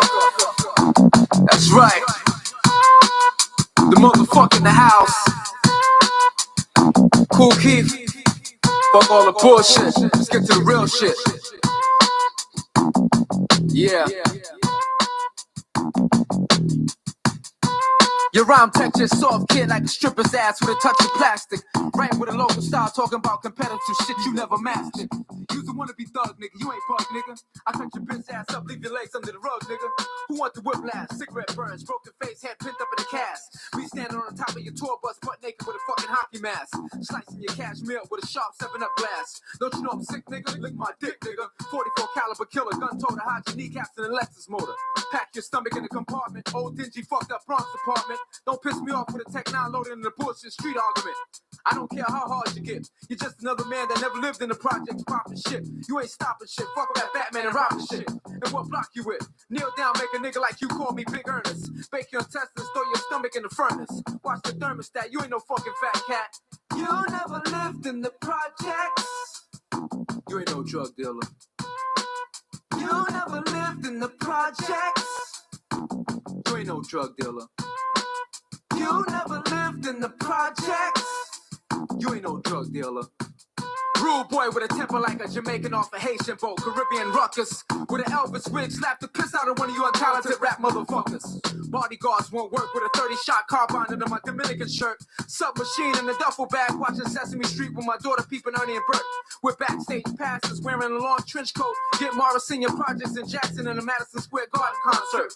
Ready for CBS and NBC to do a big network. The average guy having a product manager and a female publicist wearing a fucking bulletproof vest. I got time for motherfuckers acting like Elliot Ness. Winchester sword off, blow your Rolex through your fucking chest. Splatter body pieces while blood drips off your girl's dress. I'm ready for more progress. Have your head sent home and a piece of your leg sitting on the record company desk. Extort like a mad nigga in Western Union. You don't have a clue in how I get through, man. You never lived in the projects. You ain't no drug dealer. You never lived in the projects. You ain't no drug dealer. You never lived in the projects. You ain't no drug dealer. You never lived in the projects.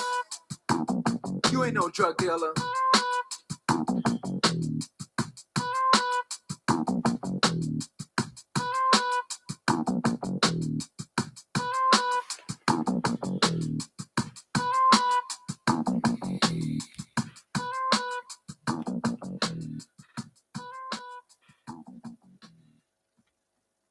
Okay, thank you, Keith. Thanks, Keith. Mr. Tapscott. He's back. Alive, live and still alive. Live and still alive. Yeah. I'm back. Yeah, I'm just going to put, because that was just my, that was just the break music. Wasn't thematic. No, it's not. I didn't put that on specifically because we're talking about Michelle Obama and Barack Obama.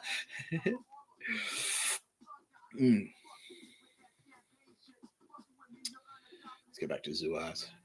Can't go wrong with fucking Zoo Eyes, can you? Aldous Harding. You can't. Okay. Hit me. No, don't hit. Don't literally hit me. Shoot me. No, don't. Please ask me questions.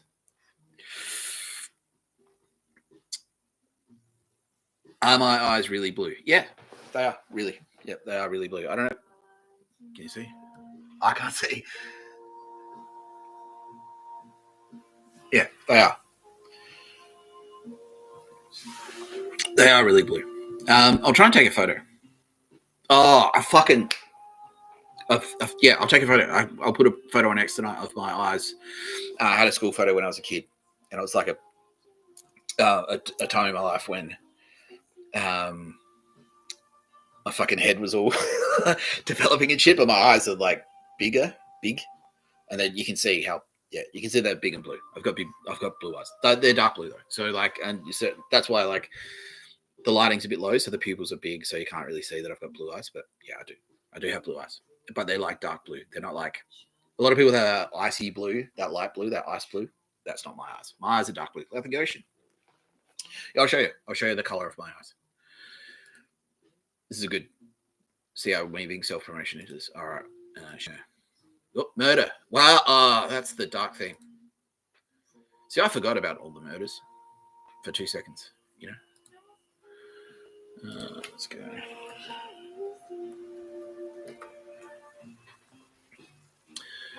Okay, there we are. Yeah. So everyone can see that. Okay, cool. So yeah, that's the color of my eyes. That blue, that ocean blue, dark. Like, cause I'm from South Australia, so it's like the color of the ocean locally. Kind of that. That's not really a good example, but yeah, that's right. Anyway, that color. So what I'm eventually going to do as well is put like a blog. That's my phone number, everyone. By the way, if you want to call me, go for it. I don't care. And that's my email address. Email me at any time. This is my website. It's publicly available. tapscontent.net.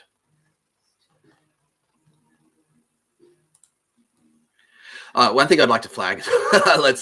I'll show you something. That's right. That's what okay.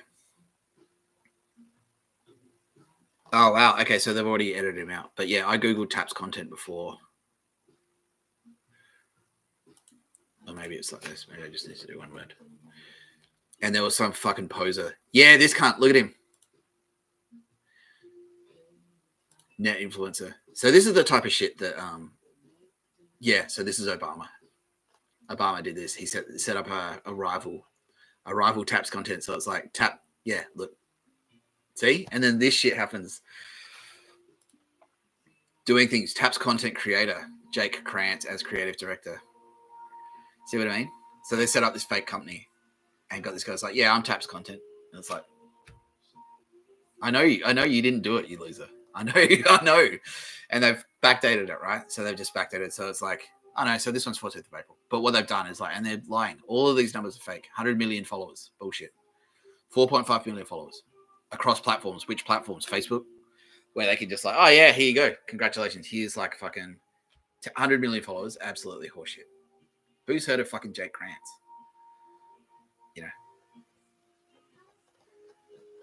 Yeah. So anyway, that's this cunt is a fake cunt. This is someone they've set up to rival me.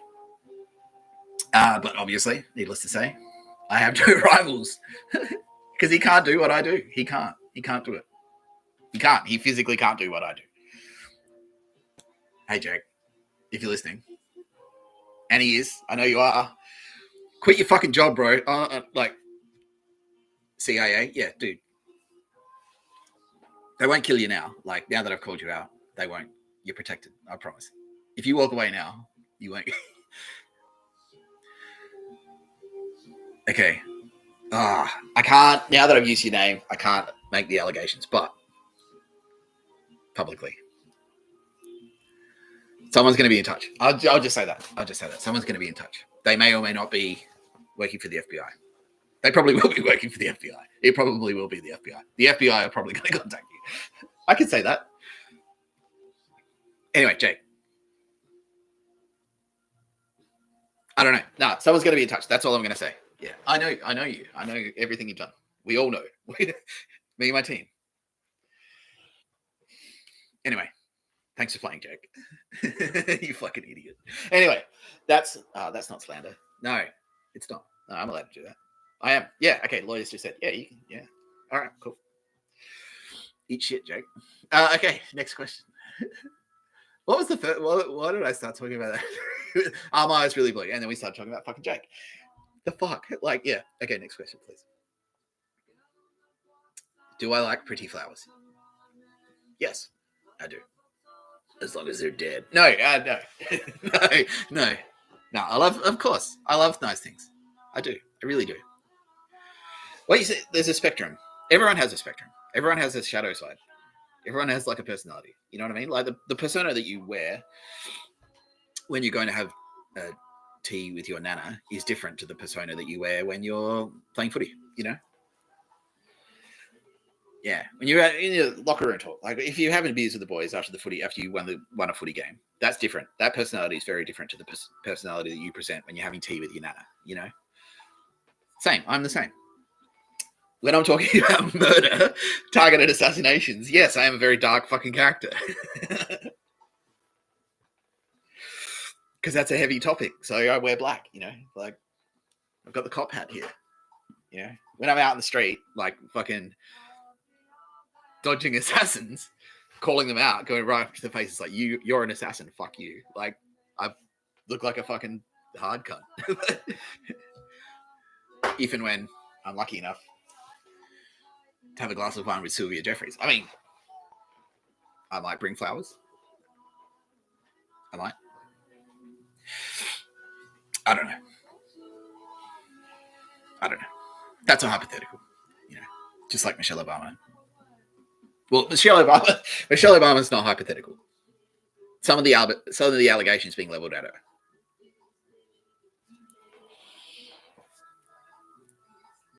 Could be hypothetical. I don't know. They're probably not. They're probably not. Okay, thank you. Thanks for the question.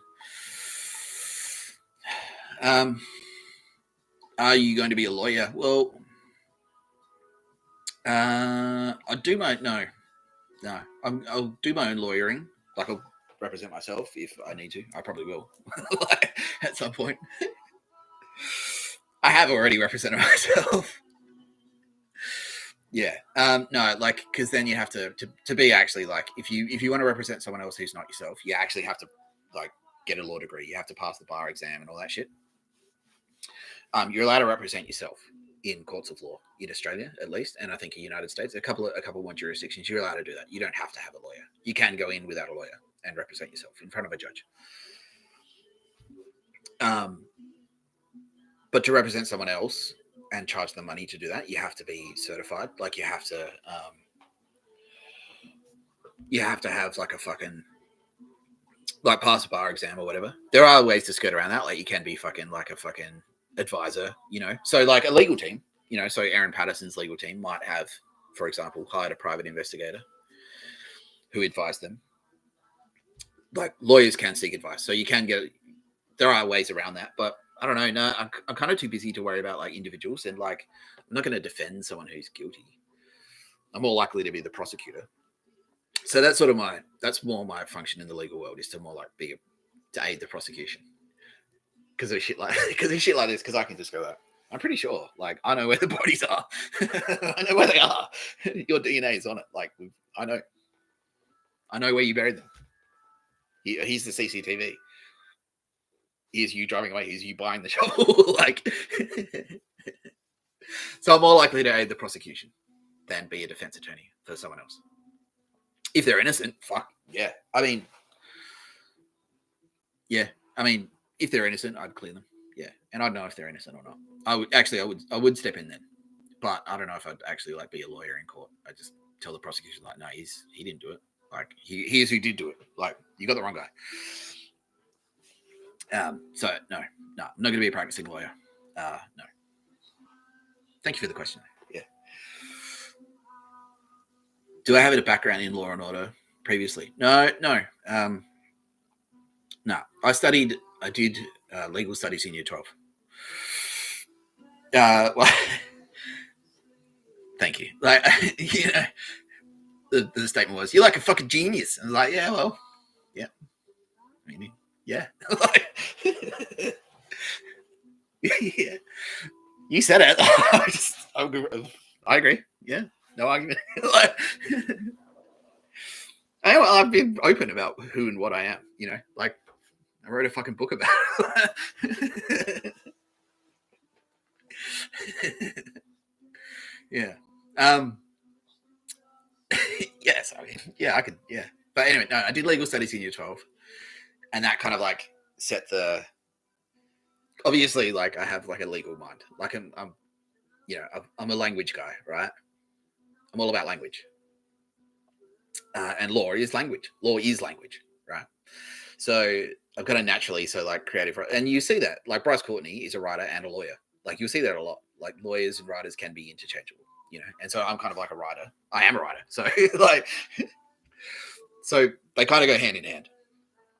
They're closely related. So I did legal studies in year 12, and that sort of set the basis that sort of set. So I kind of understood like how the Australian legal system works. Like I understand, like, and logically it all makes sense. It's like, okay, cool. Like if you get like a higher court can overturn a conviction of a lower court, cool. That's all right, makes sense. And then the rest of it was just like, well, and then what kind of put me on the radar was my awakening. Like I never studied law. I studied communications, so media, because I wanted to be a writer. But then what kind of put me on the radar and, you know, let me know that I actually like, no, I know what I'm doing is when I took the legal action against the cafe, and I did it on my own. And like, apparently from what I've heard, the legal fraternity of Australia were like, fuck this guy, like, fuck, like, the fuck just happened? Like, and that's how I got on the radar of Obama's radar, because everyone was like, the fuck, like, he just did that on his own. Like, he didn't have a lawyer do that. I'm like, no, like, he just did it. Because I won that action. They're like, you shouldn't win. And I'm like, you successfully prosecuted. You successfully won an action where a man sued a woman for sexual harassment, and you won without even actually stepping into the court. You just like was so fucking. The argument that you presented was so brutal that they just had to capitulate. Like, fuck, I can't argue with that. Like, all right, you win. Like, yeah. And so the legal profession were like, fuck. And then they countered. They came back at me. And then my lawyer, I told my lawyers, like, because they wanted to take a fucking restraining order out against me. And then I went in and said, like, no, well, and then I argued, I like, my lawyers were like, well, just capitulate, just like take the restraining order. I'm like, no, I'm contesting it because it's bullshit. And they're like, oh, really? And then I went like, look, here's her signature saying on the letter saying, I'm sorry, I fucking sexually harassed you at work. And here's her signature on the restraining order signed the next day. Look, here it is. And they're just like, she's just being a bitch. I'm like, yes, fuck. And so they like put like all the lawyers, like her lawyer went like, you didn't tell me, fucking idiot. Like they said that to her. Her lawyer said to her, you're an idiot. And yeah, and so that's sort of what put me on the radar. Because like I did that. And I was like, fuck, this guy, who is this fucking wild card? Just comes out of nowhere. It's a barista. Drunken barista. Just torpedoes these cunts. And that's what put me on the radar. And so obviously I've got like a bit of a natural, like a thing for it, you know. I can't like, yeah, I can't remember your original question. Oh yeah, do I have a background in law? Yeah, okay, so that answers that question. Correct. Yeah. Okay, cool. Yeah. So that's my background in law. So look, and there's, like I said, there's a lot of crossover. So my training in communications and writing is like advertising. You're supposed to convince someone of an argument. So like you could argue that a copywriter and a lawyer are the same, because that's what you're trying to do. Like you're trying to write an argument to convince someone of something. So a copywriter will just like, I'm trying to write an argument to convince you to buy a Jeep. A lawyer is like, I'm trying to write an argument to convince you to let my client off the hook to a jury, you know. So it's very similar. It's very similar. So my training in communications goes hand in hand. Like it literally does. Like that's what I use. I use the same skills that I picked up in communications to do law stuff. Yeah. Okay. Next question. 3 minutes left, and then I really do have to go. What are my plans from here? My team tend to do that, so I'm kind of like I feel a bit awkward saying it, but I'm kind of like I'll take the edge off. I'm not going to say a rock star. I'm kind of like a touring musician, where it's like I've got a management team, and they go, right, you're here, you're going to this city. So I've got like a team that does that, and then I kind of, for security reasons, I don't necessarily know. I just sort of know roughly what's going to happen. I know that I'm not staying here forever. Like this isn't the end of the road for me. I'm probably going to go back to Sydney. Probably. I'll probably move to Melbourne and do what I do here, there. You know, so since coming back to Victor Harbour, that's what I've been doing. I've been like, this cunt. Hey, you're a fuckwit. Like literally walking around, like calling out the douchebags. And so other places in the world have a douchebag infestation. So New York City, strap in, motherfuckers, because I'm coming. I'm Omar. I'm coming. I'm coming to clean your fucking streets. Yes. Anyway, Michael Williams, the late great Michael Williams. He will be avenged. He will be.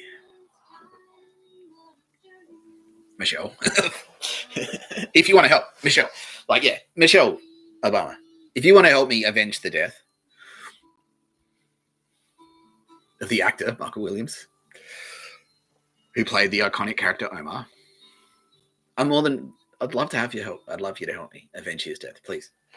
Let's work together on this one. Let's go talk to the FBI and tell them. No, yeah, do it. Get deputized. Yeah, as long as you've got nothing to hide, you can be deputized. As long as they don't already have like dossiers of fucking information on you about you being involved in like hypothetically murders or whatever. Yeah, just approach them. Just go, hey, Michelle Obama here. I want to help. I want to help stop murders. They'd love to hear from you. They'd love it. They would. They would. So that's the answer. Anyway, unfortunately, we're all out of time. Thank you so much for joining me on this episode of No Pictures of a Bird, a podcast by Mr Tapscott. Episode title, Michelle Obama. I hope you had as much fun as I did. Anyway, so I have to go because I really do. I'm late. I'm actually late, so I have to run. I have to run right now. I am going to leave you with some music to play you out, and remind you, like and subscribe. Join the channel. Don't forget, you can always find me on X. You can always find me at Taps Content. If you just Google Nick Tapscott or Taps Content, I should pop up. You can go to my website. You can find me on Spotify. I'll see you again almost definitely tomorrow. Unless I get taken out by a drone strike. Who knows? That wouldn't happen. That couldn't happen. Would it happen? I don't know. I haven't made enemies with anyone recently who's prone to drone striking their enemies. Yeah. Have I? I don't know. You tell me. You tell me. Have I forgotten something? No, everyone's saying no. Okay, cool. All right. So I'm going to play you out. An empty case. Yeah, I'll play you out. Yeah. Outro, madman. Every time I see your motherfucking ass, you always with some motherfuckers around you. You know why? Cause you're motherfucking scared. But I'ma pick you out, motherfucker. I like to boost myself, cause all you niggas can kiss my ass. Critics lick my balls, bitches get jealous. Y'all some old funny ass shit, hang with a bunch of fellas. You can't fuck with me, shiny hair like Telly Savalas. Look at your favorite rap star, corny as a motherfucker. Scarecrow hardcore, I flip your tour bus over, put your plug on your stage show, on your fucking tour. Put a piece of your fucking hand in the refrigerator. Book your shit Monday. You see me with 3 niggas with stocking caps, with sawed-off shotguns, waiting for your black ass to come to power play, blow your session away. You don't wanna fuck around. I don't give a fuck if you're in the studio with bodyguards. You can hide behind fucking Big Ray, bash you in the face with a fucking ashtray, move you out in a stretcher, walk you to the fucking ambulance with blood all over my fucking pants. That's what you get for trying to do a b-boy stance. Next, I'ma step to all you homo-ass niggas that dance. Move that glittery shit out my vision and face the fucking collision. Treat you like the lifeless group. 27 years, I'ma act like I'm in fucking prison. Say something now, motherfucker. Say something. I'll bite your fucking nose, spit back in your fucking lap. See something funny? See something funny? See something funny, motherfucker? Amputate your face off. Fuck around, cut your shoulder blade off. Disconnect 3 of your fingers, you won't be able to point that shit or wave a fucking cab down. Yeah. Look at you bleeding with that rap shit on the fucking ground. That's right, motherfucker. You knew I was coming to see you from the beginning. You was talking on that bullshit. What music is that? Cool Keith. Who? Cool Keith. No. Not listen to that. I want to listen to Tupac at work.